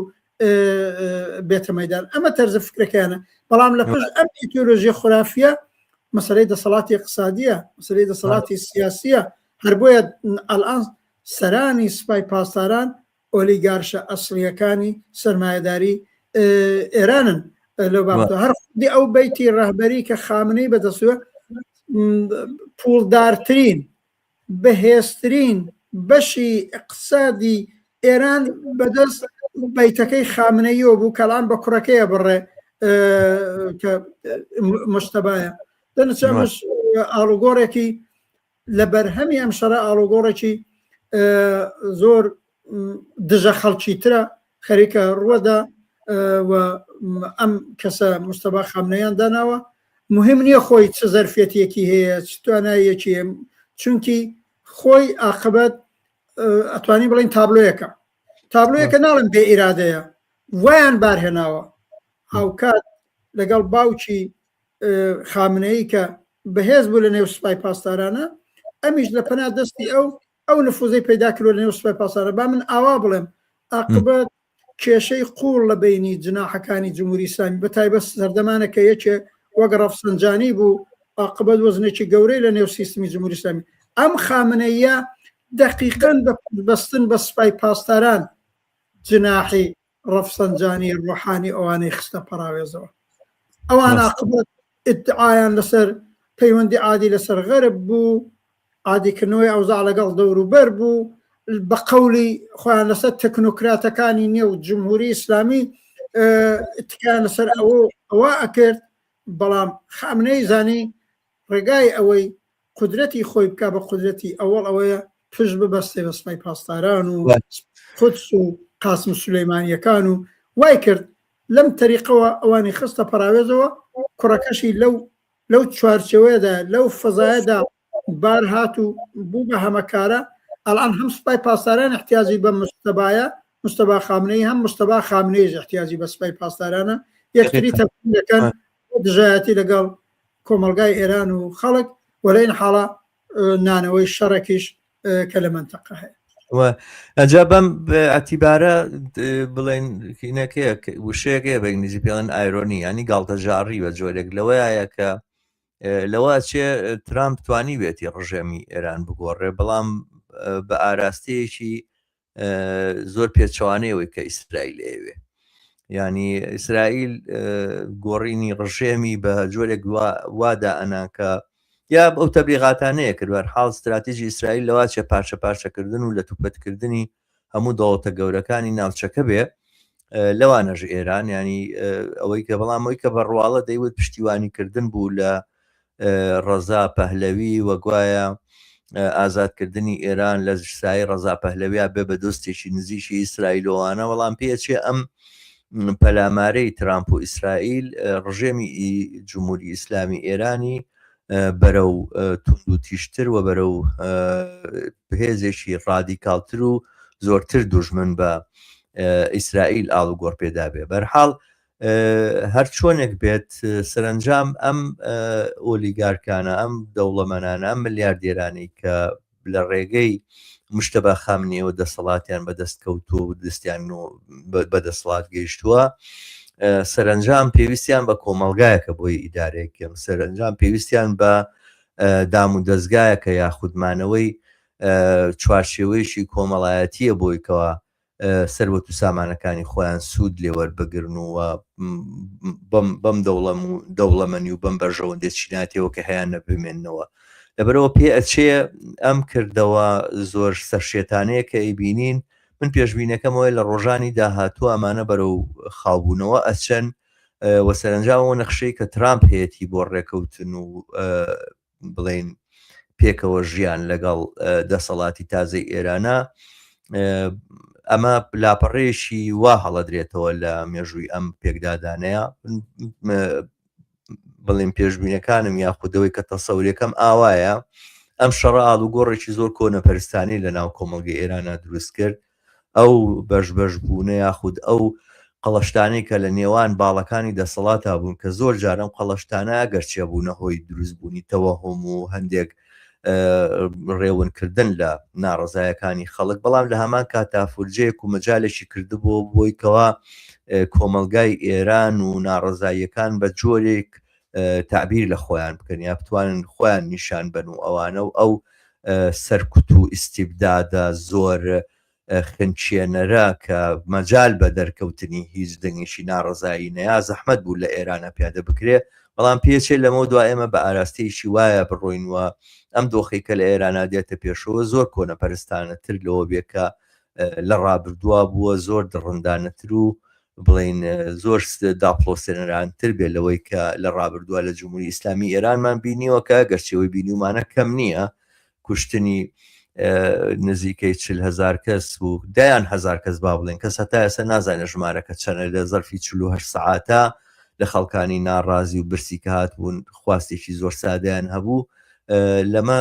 ڕژێمی وا دڕندە دنیا کەمتر بەخۆیەوە بینیوە بەم خێراییە بەم سورعەتە بتوانێەوە خەڵک بکوژیا خود دەستان ڕووداوێکە لەواچێت لە سەدەی 20ەمە نەبوو بێت هەتا ئێستا بەڵام سەرباری ئەوەش ئەم جۆرە لە ڕژێم و سیستم کە لە ئێرانای بینین لە داهاتووە لەمە زیاتر بڵێن خنچێنەر و داپۆسێنەرەکە ئەمەش کاریگەری زۆر نەرێنی لەسەر جوڵانەوە کۆمەڵاتەکان لە ناو ئێرانە بەجێ هێڵێ بەڵام لە هەمان کاتە ململانەکانیش تون دەکاتەوە ئەم جارە ئەو جۆرە بڵێن مەڕوونەتەی کە ڕژێمی ئێران هەیبوو کە ئەیتوانی لەگەڵ ڕووداوەکانە و لەگەڵ بڵێن ڕاپەڕینەکانی جەماوەرە بەرەو دواوە بێتەوە بەرەو پێشەوە بچێت و جۆرێک مرونەتی تیابێکە بتوانێت لەگەڵ ڕووداوەکانە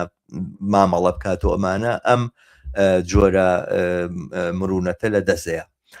بەرحاڵ ئەوە پرسیانە و قسانەی کە تۆکردن هاوڕێ ڕەحمان بەشێک جوابی ئەم پرسیارانەی هاوڕێ مەسعودی داوەتەوە کە بەم جۆرە پرسیارەکانی تەرح کردووە بیخەمە سەر شاشەکە ئەڵێ لێکدانەوەی هاوڕێ ڕەحمان لەسەر کاریگەری ئەم شەڕە لەسەر باڵەکانی ناو ڕژێم چییە شەڕ بۆتە هۆی یەکگرتنیان یا کێشەکانیان لە درێژماوەدا قوڵتر دەکاتەوە ئەمە پێما بە جوابی ئەم پرسیارەماندایەوە بە جۆرەیە تۆ داتەوە لە ئەم شەڕە کۆنەپەرستان بەڵێ ئەم شەڕە کۆنەپەرستانە چ کاریگەری چون پێم خۆش ئەم پرسیارەکان خەم چکەوە لەوانەیە بیسبێتی بە تێکست لەبەرەوەی یوتوبە لە یوتوب نووسیوێتی بۆی نەکراوە هەمووی لە یەک تێکستا بنووسێنەوە ئەم شەڕە کۆنەپەرستانە چ کاریگەریەکی لەسەر تەرازوی هێزی نێوان خەڵک و ڕژێم هەبووە شەڕ خەڵکی بۆ کام لاوە ڕاکێشاوە ئەمە پرسیارێکی زۆر جددیە بەڕاستی من سەرنجێکی شمەی لەسەر ئەمە بێڵم دواتر ئەگەر دوای ئەوەی کە تۆ جوابدایەوە حیزبەکانی کوردایەتیش دەڵێن ئامادەین ببینە سەربازی ترامپ ئێستا حیزبەکانی کوردایەتی کێشیان لێکەوتۆ دەڵێن بە مەرجی ناوچەی دژەفڕینە و کارەکەین گوایە شتێکی لەم بابەتێکامە بەشی ئەخیری بەرنامەکەمان تایبەتەکەین بەما ئایا کوردایەتی کاتێکی فشاری وا هەیە بتوانێت ئەمریکا بخاتە ژێر و هافشارێکەوە یان ئەمە دەربڕینی بێئومێدیە بەم زمانە بەرحاڵ ئەم دوو پرسیارەی ئەخیر هەڵگرین بۆ بەشی کۆتایی بەرنامەکەمان بەس ئەو دوو پرسیارەی یەکەم کە هاوڕێ مەسعود کردوونی من پێم خۆشە ئاماژەی چیان پێ بێ اینجا پرسیارێکی هاوڕێ دلاوەریش هەیە دواتر دێینە سەری فەرمو بەڵێ ئەوەڵەن سپاسی ئەو هاوڕێیانەی کامنتیان داناوە هاوڕێ مەسعود پێما برێ چوارچەوەی قسەکانی تا ئێستاش بڕە قسێکرا بەڵام بە کۆنکرێتیەکە جواب بدەمەوە یەکە بۆیاڵە تاسیری لەسەر ئاڵوگۆڕی نێو باڵەکانی جمهوری ئیسلامی چۆنە بێ ئەلئان لە کورتماوەدا ئەم شەڕە کۆمەکی کردووە باڵی توندڕەوی نێو جمهوری ئیسلامی سوپای پاسداران ئەساسەن بێتە هەمەکارە هەم لە شەڕە هەم بۆ ئیدارە کە چی بڵێم داسەپاندنی ئەم هەلوو مەرجە بەسەر کۆمەڵگادا ئەمە لە کوردماوەدا دەنەچە بۆ معنایە ئەلئان بە نەزەرم هیچ باڵێکی دژ بە سوپای پاسداران ناتوانێت مانەعێک دروستکە یا کارێککە یا ئالتەرناتیڤێکی خۆی بەڕێتەوە لێرەدا بە قازانجی ئەوەی باڵی ئوسولگەرای توندڕەوەڵێن سوپای پاسدارانەڵێن و توندڕەوەکانی وەکو جبهەی پایەداریە بێ قازانجی ئەوان شکاوەتەوە کە هەمیشە دایمیش خودی خامنەیی زۆرتر لەوانەوە نزیک بوو هەرچەند ئەو بڕێک باڵانسیەکە و هەر هێنانە سەرکاری مجتەبا خامنەیش نیشانەی ئەوەیە مجتەبا خامنەی هەر لەم باڵی هەرە توندڕەوی جمهوری ئیسلامی نزیکتر بوو بە قەولی خۆیان باڵی ئاخر زەمانی دێواڵان لە کوردماوەدا بە قازانجیان شکاوتو بەڵام من پێما بێ ئەو ڕۆژەی مەسەن شەڕ کۆتایی پێبێ فەرقین دە ڕۆژتر نازانم دوو ڕۆژتر یا درێژ ماوەتر شەڕ کۆتایی پێبێ کێشەی باڵەکانی نێو جمهوری ئیسلامی دەست پێکاتەوە هەر بەرابەر بە خودی ئەم مجتەبا خامنەی و سوپای پاسدارانە بە نەزەرم هەتا ئەو نفوزەی کە خودی خامنەی باوک بووی لە نێو نظاما و جارجار باڵانسی کێشەکانی نێو باڵەکانی کرد حتمما مجتەبا خامنەی نایبێت سوپای پاسدارانی ژێگلایەنە خۆی نایبێت بەرحاڵ دەنەچە لە کورتماوەدا فعلەن یەکی خستون لەژێر فشاری شەردا شەڕ تەواو بێ و لە درێژماوەدا من پێیان بێ کێشەی ناو جمهوری ئیسلامی تونترە بێتەوە هەتا بە مستەفا خامنەی خودی مستەفا خامنەی بێتە جێگای کێشە قەدیمی جێگای کێشە بوو ئەگەر لە بیرتان بێ لەو حرەکەتی سەوزە ئەمساری میر حسێنی موسەوی کاروبیواناسن ئاعترازەکەیان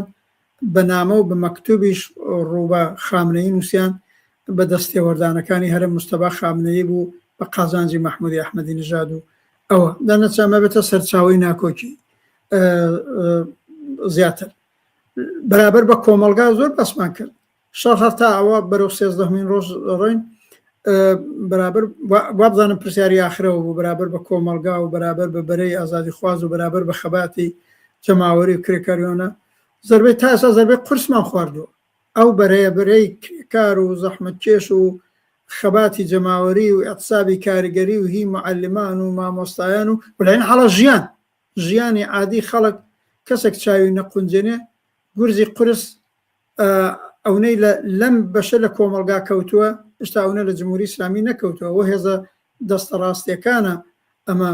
بەڕسمیت ناناسن لەم بابەتەوە درێژە چێشانی شەڕ کارەساتی زیاترە یەک ئەگەر هەیە ئەوش ئەوەیە فەرزکەنەم شڕە بڕوە بۆ ئاقارەیە بڕوە کە کولەن ئیتر جمهوری ئیسلامی تێک بدا ئەوەی بە فارسی پێڵێن بەرەو فروپاشی بەرە جمهوری ئیسلامی بە تەواوەتی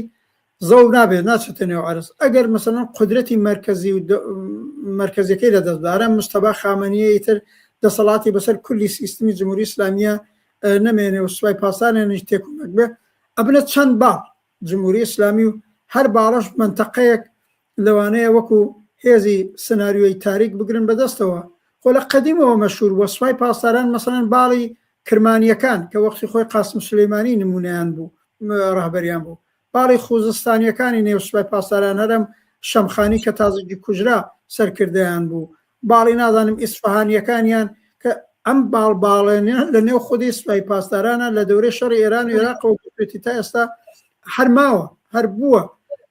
سایتێک جیاوازی خۆیان هەیە قسەی جیاوازی خۆیانیان هەیە ئەمانەش ئەگەر جمهوری ئیسلامی تەواو ئاوا لاواز بێ تێک بچێ دەوڵەتی مرکزیەکەی لە زۆر شوێن ئەوختە ڕەنگە کۆنتترۆلی ئەوزاع جمهوری ئیسلامی دەرچێ و لە وەختێکی وادا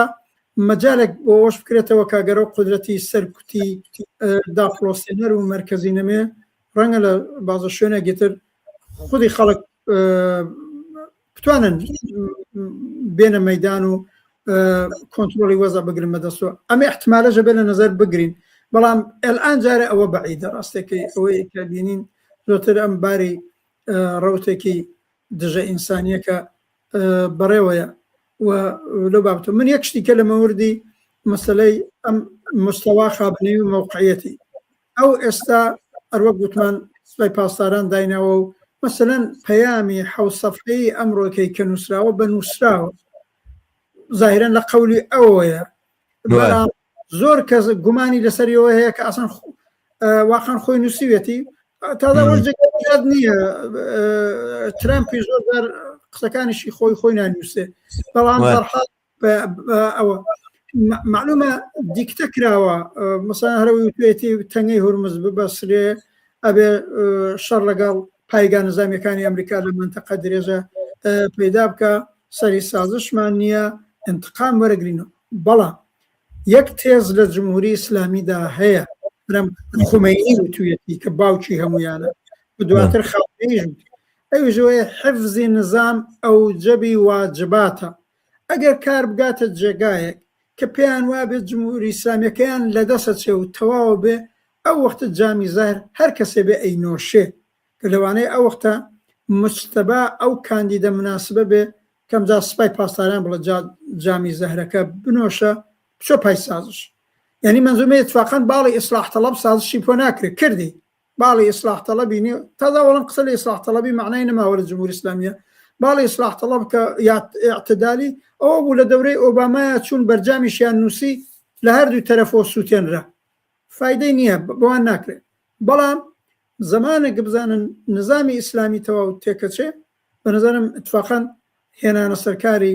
کوڕی خامنەیی بەرحاڵ ئەو مۆهرەیە کە ئەتوانێ هەم ئەم تۆندڕەویە ئیدامە بدا و تا جێگایی بە قازانجیان بێ هەمەتوانێت لە جەیەکشا کوڕنۆش بکە و بچێتە پایسازش ئەوەش مەسەلەیەکە کە بێنیزەفرم و ئەگەر منیش پێم باشە ئەوەی لەسەر ئەحزابی کوردایەتی و ئەوەی دوو پرسیاری مەسعود بوو ئەوە تیکەیە لە باسمان بەشی ئاخرمان ئەوەیە لەوێدا حتمەن خۆش قساکەین و ئەوە نەمان نەماوە بۆ بەشی آخر بەس من یەک سەرنجم هەیە لەسەر بابەتی ئەم پەیوەندی بینی خەڵک و ڕژێم کە من وانم ئەم پەیوەندیە زەربەیەکی زۆر زۆر گەورەی بەرکەوتۆ بە ئاراستەی بەهێزکردنی ڕژێمە من ئەزانم کە هەمیشە و دایم کۆمونیستەکان ناتوانن بەبێ ئومێد بژین شۆڕجێڕەکان ناتوانن بێ ئومێدی ئۆپشنێک نییە کە ئێمە هەمان بێت و دەستەوەستان دابنیشینەوەوانە بەڵام حقەتەکەیەوەی بێ ئەتیرافکەین کە ئەم دۆخەکە ڕوویداوام شەڕەکە ڕوویداوە بێباش تێ ناپەڕێ ئەوەی سەرنجام باجە قورسەکەدا خەڵک و جەماوەرە نەک بە تەنها بە قوربانیانی کە ئەیدا نەک بە تەنها بە ڕەنجانی کە ئەی کێشیام ڕۆژانە بەو هاتنە خوارەوەی چاوەڕوانیانەش کە بەسەر یافەرزەکرێت بەو ترس و خۆفەی کە ئەخرێتە دڵیانەوە بەو تێکچوونی باری کۆمەڵایەتی و باری ئابوووریەی کە دۆخی خەباتیان سەخت و نالەبارەکات و خراپەکە بە بڕای من شۆڕش هەمیشە وەڵامی شۆڕش جێڕەکانە بە دۆخی نالەبار و ئەوانە وەڵام ئەمڕۆ لە هەموو کاتێک زیاتر و لە پێشتر زیاتر ئەم شتەکەوتۆتە ژێر فشارێک و گوشارێکی زۆرترەوە خەڵکێک پێیان وایە کە ئەی بۆچی شۆڕشی ئۆکتۆبەر ئەنجامی شەڕی یەکەمی جیهانی بوو بۆچی کۆمۆنارەکان لە دوای پەلاماری ئەڵمانیا بۆ سەر فەڕەنسا توانیان دەسەڵات بگرن بۆچی کۆمونیستەکان لە ئێرانە ناتوانن کارە بکەن شەڕی 200 ساڵ لەمەوبەر لەگەڵ ئێستاە قسەیەکەیە بە کوردیاڵی هەرخوایان یەکە هەر تەنها ناوەکانێکێکە گەرنا ئەو شەڕ جاران لە جەبهە بوو سەربازی بڵێن هەژار و زەحمەکێش و کوڕی کارگەر و زەحمەکێش ڕوبەڕوو یەکترەکەرانەوە یەکتریانە کوشت ئێستا بۆمبەفکەنەکان دێن بەسەر شارە و مناڵ و خێزان و شوێنی ژیانی خەڵک وێران و خاپورەکەن ئەم شەڕە لەگەڵ شەڕی ڕابردووە زۆر زۆری فەرقە شەڕ ئێستا ئیتر کۆمەلگا وێرانەکە بە تەنها سوپاکان ڕوبەڕوو یەکتر ناوەستنەوە دەستگا سەرکوردێرەکانی ڕژێمە بڵین داپلۆسێنەرەکان نین کە لەسەر لەگەڵ یەکا خەریکن چێبەرچیەکەن تۆپ و تەیارە و بۆمباباران و ساروخ ئەوانەیە کە بە شوێنی ژیان و خوێندن و کار و هاتوچۆی خەڵکەوە ئەنرێت و کۆمەلگا وێرانەکە بە بڕای من ئەمە ناتوانێت بە هیچ جۆرێک باسکی خەڵک لە بەرامبەر ڕژێما بەهێز بکە پرسیارێکی ئەخیریش پێشوێ بڕۆینە سەر باسی کوردستانەوە پرسیارەی هاوڕێ دلاوەرە کە من پێم خۆشە ئەوە بین ئاماژەیەکی پێ بکەین کەویژەوەیە هەندێک لە چێب لە ژێر ئاڵای جمهوری ئیسلامی ئێران خۆپیشاندانەکەن دژی شەڕ وەکو محور مقاومەتەکان لەسەر ئەم هەڵوێستانە ئەڵێن چی هەرحاڵ زۆرمان لەسەر ڕاستەکان و ڕاستڕەوەکان و ئومێدەواران بە شەڕ و ئەوانە وتووە کە ببێ بە هۆی شۆڕش یاخود دێ بە زەمینەی شۆڕش کەمەشی لەسەر ئەوانە بڵێن کە لە ڕوانگەی بڵێن تەوەهم بوون یاخود هاو بەرژەوەندی بوون لەگەڵ جمهوری ئیسلامیە لە دژی ئیسرائیل و ئەمریکان کە دیارە بەڕادەیەکی کەمەوانەی کە کورد زمان و جوان لە بەرنامەیە بێ زۆر کە من بەڵام بەر حاڵ قسێکی سەبارەت بۆ بکەین فەرماوە ڕەحمان خۆشت من پێما بێ ڕۆڵی ئەوانی زۆر دژە خەڵکی و بۆ معنایە کارەساتبارە یەک دوو جۆریشن یەکیانەوەیە چەپی دژە ئەمپریالیستین بەو بۆ چوونە دژە ئەمپریالیستیە و کاڵان دژە ئەمپریالیستەکەشیان بۆ بە دژە ئەمریکایی فقط مثلەن لە شەڕی رووسیا ئۆکراینە وانێ لە دژی هەردوو بەرەی شەڕەکە بن عاقبەت خودی رووسیان پێ ئەمپریالیست نییە کە ئەویش جوزی کارزە ئەمە ئیتر بۆ چوونێکی قەدیمی جێکەوتووی سواوە لە نێو بەشێک لە چەپی جیهانی لە چەپی وڵاتانی مختلف و لە ئێرانیشە بە زەعیفی هەن مەسەڵەن حزبی تودەی ئێران یا ئەکسەریەت سازمانی ئەکسەریەت لەو چەشنن یا حزبی شیوعی عێراق ئەڵام من دیم بە ڕسمی دفاعی کردووە لە کۆماری ئیسلامی نازانم حزبی شیوعی کوردستانەکەشیان حتمما هەر پێی ڕەوی لەوانەکە ئەوان هەر سوێنیانەکەوێ ئەگەر دیفاع لە ئیستیبداد و دیکتاتۆر و خوێن ڕێژەکان نەکەن سوێنیانەکەوێ هەر سوێنیان لەو ڕوانگەیەوە بەرحاڵ جزئی ئەم لە کەنارە محور مقاومەتین بەشێکی دیکە هەر چەپیشن بەڵام واقعا محور مقاومەتین تەرەفداری حزب الله تەرەفداری حەماسن تەرەفداری سودان جهادن تەرەفداری خودی جمهوری ئیسلامی و خامنەیین من لە کەسانی وتەبێژیان ئەبینم لە یوتیوب شتا ئەڵێن بە خامنەی شەهید بووە مەسەلەن کەسێکی نێونیشانداریان هەیە لە نێو چەپی ئێرانە کە نەوعی مرتەزا محیت بەرنامەی حەقانەی تەلەڤیزیۆنی هەیە هەر دوێشەوەکە جملە بەرنامەیەکی بوو بەرحاڵ عاقبەت هەر لەم هەڵوێستی محور مقاومەتی و باسی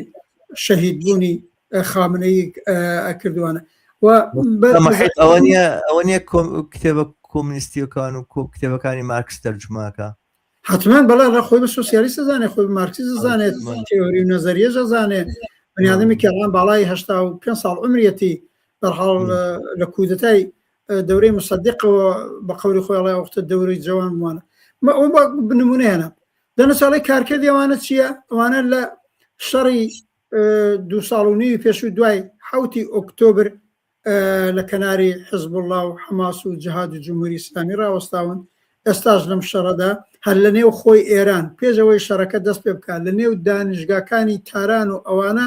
عاقبەت اعتراضات دەکرا ئەمان لە بەرەی جمهوری ئیسلامی بەرابەر بە دانیشتجویانی ئازادی خواز و عەداڵەت خواز ڕاوەستان ڕۆڵیان چییە نەقشیان چییە بە هەر تەوجێ دقیقاً ئەوانش جزوێکن لە حرەکەتێک هەڵان جمهوری ئیسلامی لە ئێرانە و لە منتیقەکەش نمایندەکە ڕۆڵێکی زۆر کۆنە پەرستانە دژی ئینسانی و لە عینە حاڵە بۆ خۆیان جزوێکن لە پێکێنانی ئەم شەڕە و ئەم فەزای شەڕە ئەگەر بە کورتی لەسەر ئەوە باس بکەین بەرحاڵ ئەگەر ئاخر و ئۆخری بەرنامەکەمان بێ زۆر باش بچینە سەر ئەو بەشە ڕۆڵ و نەقشی جریانەتی ناسیۆنالیستی کوردە و دواییش نهایەتەنیش واقعا دووبارە تاکیدێ بکەینەوە لەم هەلو مەرجە سەختەیە چکردنەکەی کە جاری پێش و قسەمان لێ کردو دووبارەش وە بیری بینەر و بیسەرمانی بێنینەوە زۆر باش بەرحاڵ بچینە سەر بەشی کۆتایی بەرنامەکەمان یاخود بەشی دووەمی بەرنامەکەمان کە دیارە ئەمە بنم بەشە بۆ ئێوە بەجێڵ هاوڕە ڕەحمان لەبەرەوەی کە ئەرزانم کە باسێکی لەوانەیە بڵێن بە تەفسیلتان هەبێ ورتر لەسەرم بابەتە قسە بکەن سبەینێ لە کلاب هاوسە لەبەرەوە شەمبە ڕۆژی شەمە بەڵێ قسە باسی لەسەرەکەی من پێم خۆشە زۆرتر تۆ لەم بابەتەوە قسە بکەی بەڵام حقەتەکەی ئەوەیە ئەو هاوپەیمانیە کە بەتەما بوو نەم هێزە ناسیۆنالیستانە لەگەڵ ترامپا بیکەن بە جۆرێک شکستی خواجا فشاری تورکیا بوو لە ڕاستیە هەڕەشەی جمهوری ئیسلامی بوو ئەو ڕێگریانە بوو کە لەلایەن حکوومەتی هەرێمی کوردستان و هەردوو حیزب بۆیان دروست کرا بەهۆیەوەی کە ترسیان هەڕەشەکانی جمهوری ئیسلامی بوو یاخود ئەساسەن دۆخێک بوو کە بەڕاستی کۆمەڵگاش لە بەرامبەریانە ڕاوەستا ینی حقەتەکەی بڵێن خەڵک پێی وایە بۆ نمونە لە ساڵی 1990 پارتی یەکێتی ئەستان هاتنە ناو شارە و ڕاپەڕینیان کرد و ئەوانە ڕێک بە وزۆکە پێچەوانە بوو خەڵک ئامادەی ڕاپەڕین بوو خەڵک خۆی پرسچەک کرد بوو خەڵک خۆی چەکدار کرد بوو تووڕە بوو لە ڕژێمی بەعز لاواز بوو لە شەڕا شکستی هێنا و خەڵک پەلاماریان ناو و دەریان ناو دام و دەستگاکانی ئەمدام و دەستگا ئەمنیە سەرەکیەکانیان دەست بەسەراگرت هەموو جێیش تەسلیمیان بوو چەکی تەسلیم کردنەوەوانە اینجا مەفرەزەکانی یەکێتی نیشتیمانی پارتی دیموکراتی کوردستان زۆر درەنگ هاتەوە بە سەرەتا یەکێتی نیشتیمانی کوردستان و ئەوانە بوون کە هاتنەوە ناو شارەکان و ئینیان کرد لێرەیە بوو شتێکی لەم بابەتە سیناریشی لەم بابەتە ئەژینا مەسەلەن بە چێ یەزدان پەنا و بە چێ ئەوانە دووسێ مەفرەزە بنێرن و بە قسەی خۆی هەتاکو ئەسفەهان ناوەستم ئەگەر پشتیوانی هینم هەبێ تیارم هەبێ ئەبەم قسانە ناکرێ خۆ بڵێن دام و دەستگا داپڵۆسێنەرەکان و جێشی عمری 46 ساڵە خۆی پڕچەکەکە ئەوانە و ئەلەم شەڕانەشە ساروخەکانیان زەربەی بەرکەوتووە موچینە دەوابەکانیان شکاوێ بەڵام خۆ دۆشکە و کلاشین کۆفەکانیان لە بەرامبەر ئەم چەکانەیە کە ئەم ئەحزابانە هەیەە خۆ لە دەستیان نەداوە پیادە نیزامەکانیان لە دەست نەداوە چۆن نەتوانن وەکو بەفریش بناواز و ناتوێنەوە بەرحاڵ بەم شێوازە تێگەیشتنە لەوە کە ئەم حێزانە ئەچنە ناو خێرا جمهوری ئیسلامی ئێران هەڵە پێچن و ئینەکەن بەرحاڵ سیناریۆکە بۆ جۆرە نییە دەبوو کۆمەلگایان لە پشت بێت کۆمەلگا ڕاپەڕێکە دیارە کۆمەلگای ئێرانیش و خەڵکی ئێرانیش ئامادەی ئەم جۆرە بەشداریکردنە لەم شەڕەیە نەبوو من بەوەنە کۆتایی دێنم فەرموو طبعا ئەمە باسێکی زۆر گرنگە بۆ ئاڵوگۆڕەکانی کوردستانی ئێران و حتا منتەقەکە کوردستانی عێراق و ئەوە هەروەک تۆ باس کرد شەمبە شەو من هەر لێرەوە با لە ئەوڕۆ بڵێم سەعاتی ئەوتونی ئەوروپای مرکزی کلاپاوسێک کە شوڕای هاوکاری هێزە چەپ و کۆمۆنیستەکانی کوردستان هەر بەم نێوە هەر بەم نێو نیشانە کلاپاوسێک داوایان کردو من لەوێ باسکەم لەوێ بە تەفسیر قساکەین بۆی ئەگەوا بە ئیجاز بدەم بە هەر لێرە سەرخەت و بە کورتی باس بکەم بەڵام پێش هێزەکانی کوردایەتی پێش ئەم ئەحزابی ناسیۆنالیست کە ئامادە بوون ببنە پیادە نظامی ئەرتەشی ئەمریکا و ئیسرائیل و ترامپ و ئەوانە چۆن لە قسەکانی هاوڕەشەماڵە ئیشارەیەک بە ڕەزا پەهلەوی کرا با من لە پێشە باسی ئەویش بکەم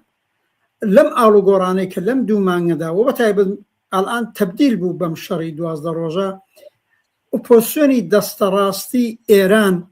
کە لە ڕاسیانە ئەوەڵ ڕەزا پەهلەوی بوو مەسەلەنەوە 15 ڕۆژ لەوە پێش تەمەشای لایەنگرانی بکەن لە ئوروپا و لە وڵاتانی غەربی و لە ئوسترالیا چیانە کرد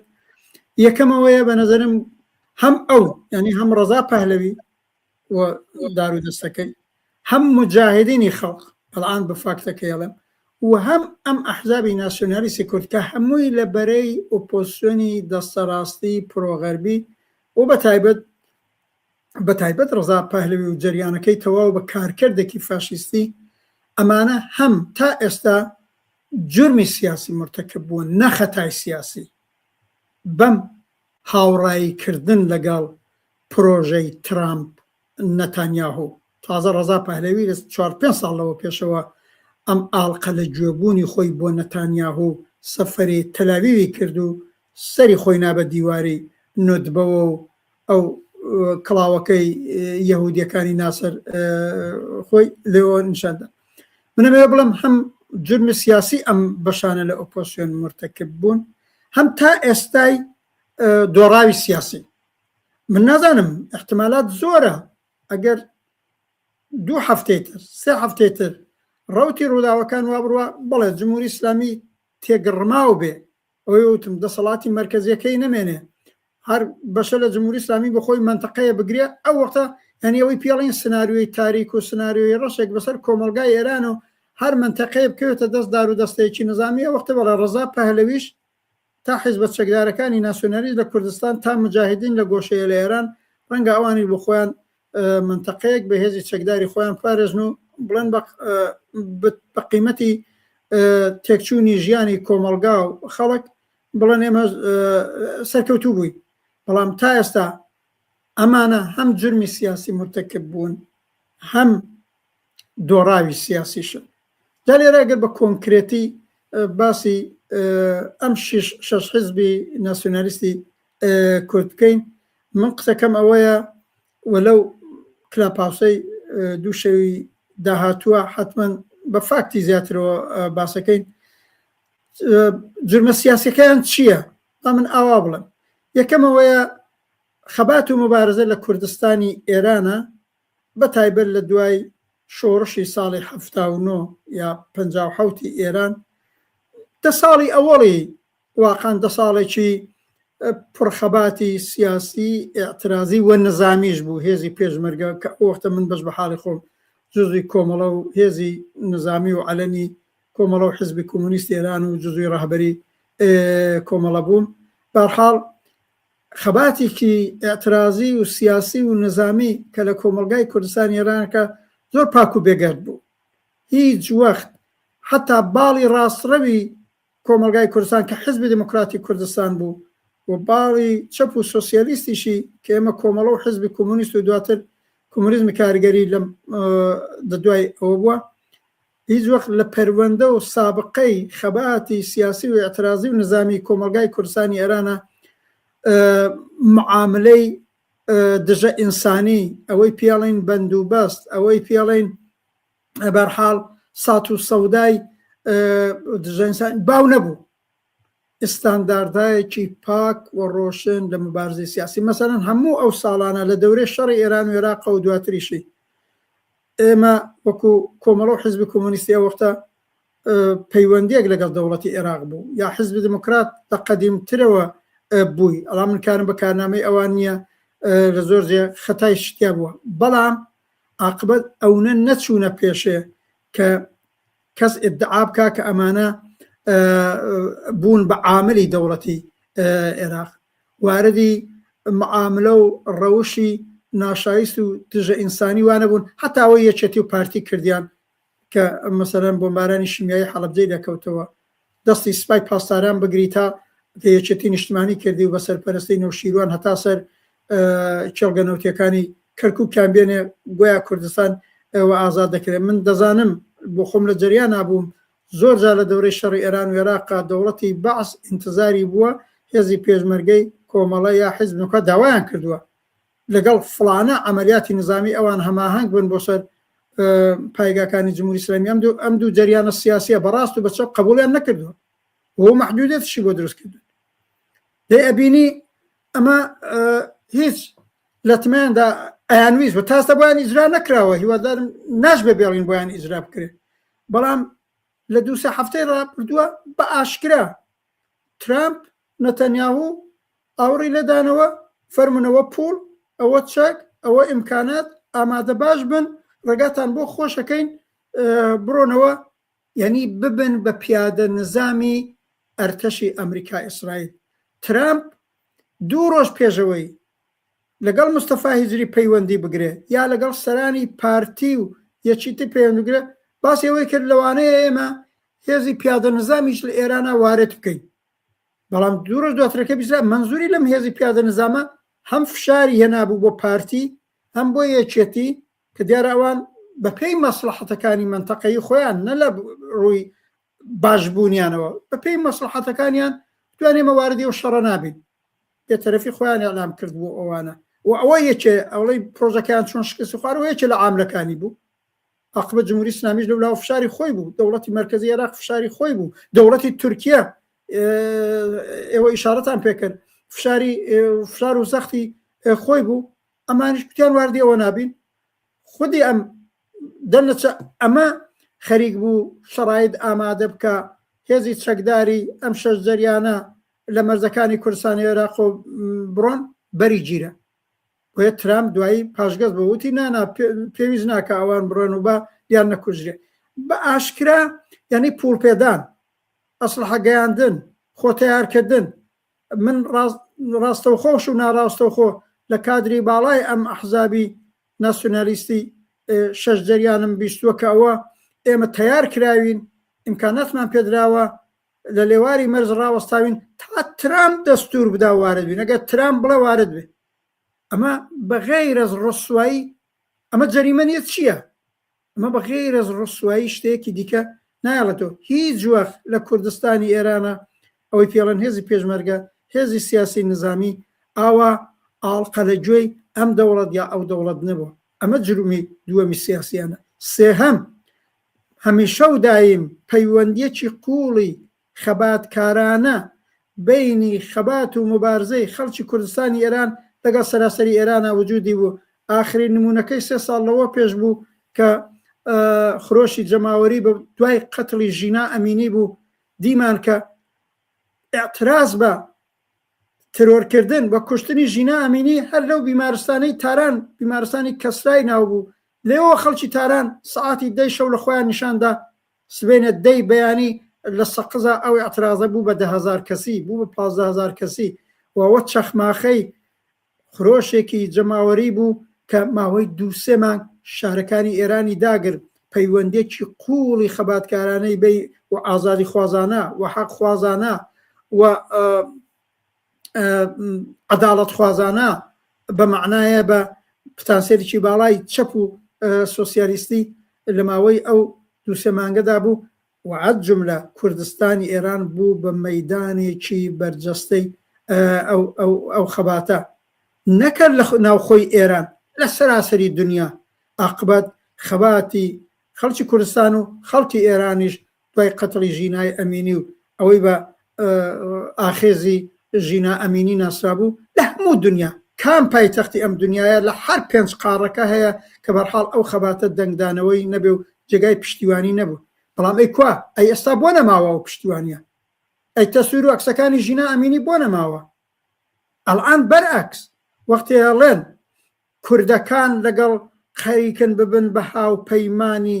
ترامپ نەتانیاهو ئەویش نەتانیاهوی فاشیست ترامپی فاشیستیش نەتانیاهوی نەسڵ کوش کە بەرحاڵ عاقبەت ئەو ڕواڵەتە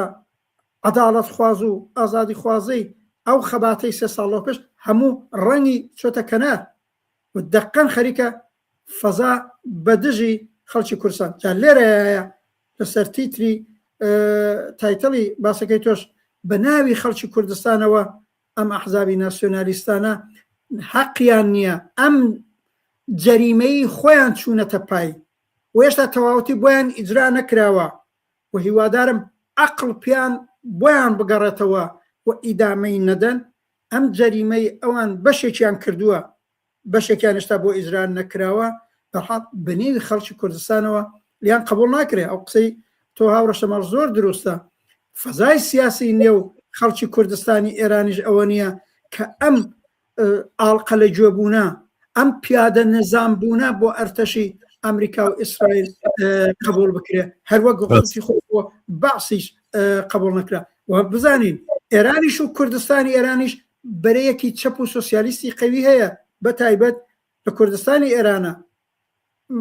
بەرەیەکی چەپ و سۆسیالیستی کە ئەڵعان حاصلەکەی لە شۆڕای هاوکاری چەپ و کۆمونیستەکانی کوردستان بە ڕۆشنی ڕاگەیاندنی داوە بە ڕۆشنی دژایەتیکە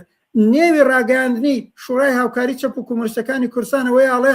وشیاریدان بە 6 جەریانی ناسیۆنالیست ئەوەی ئێوەیکەن جەریمەیە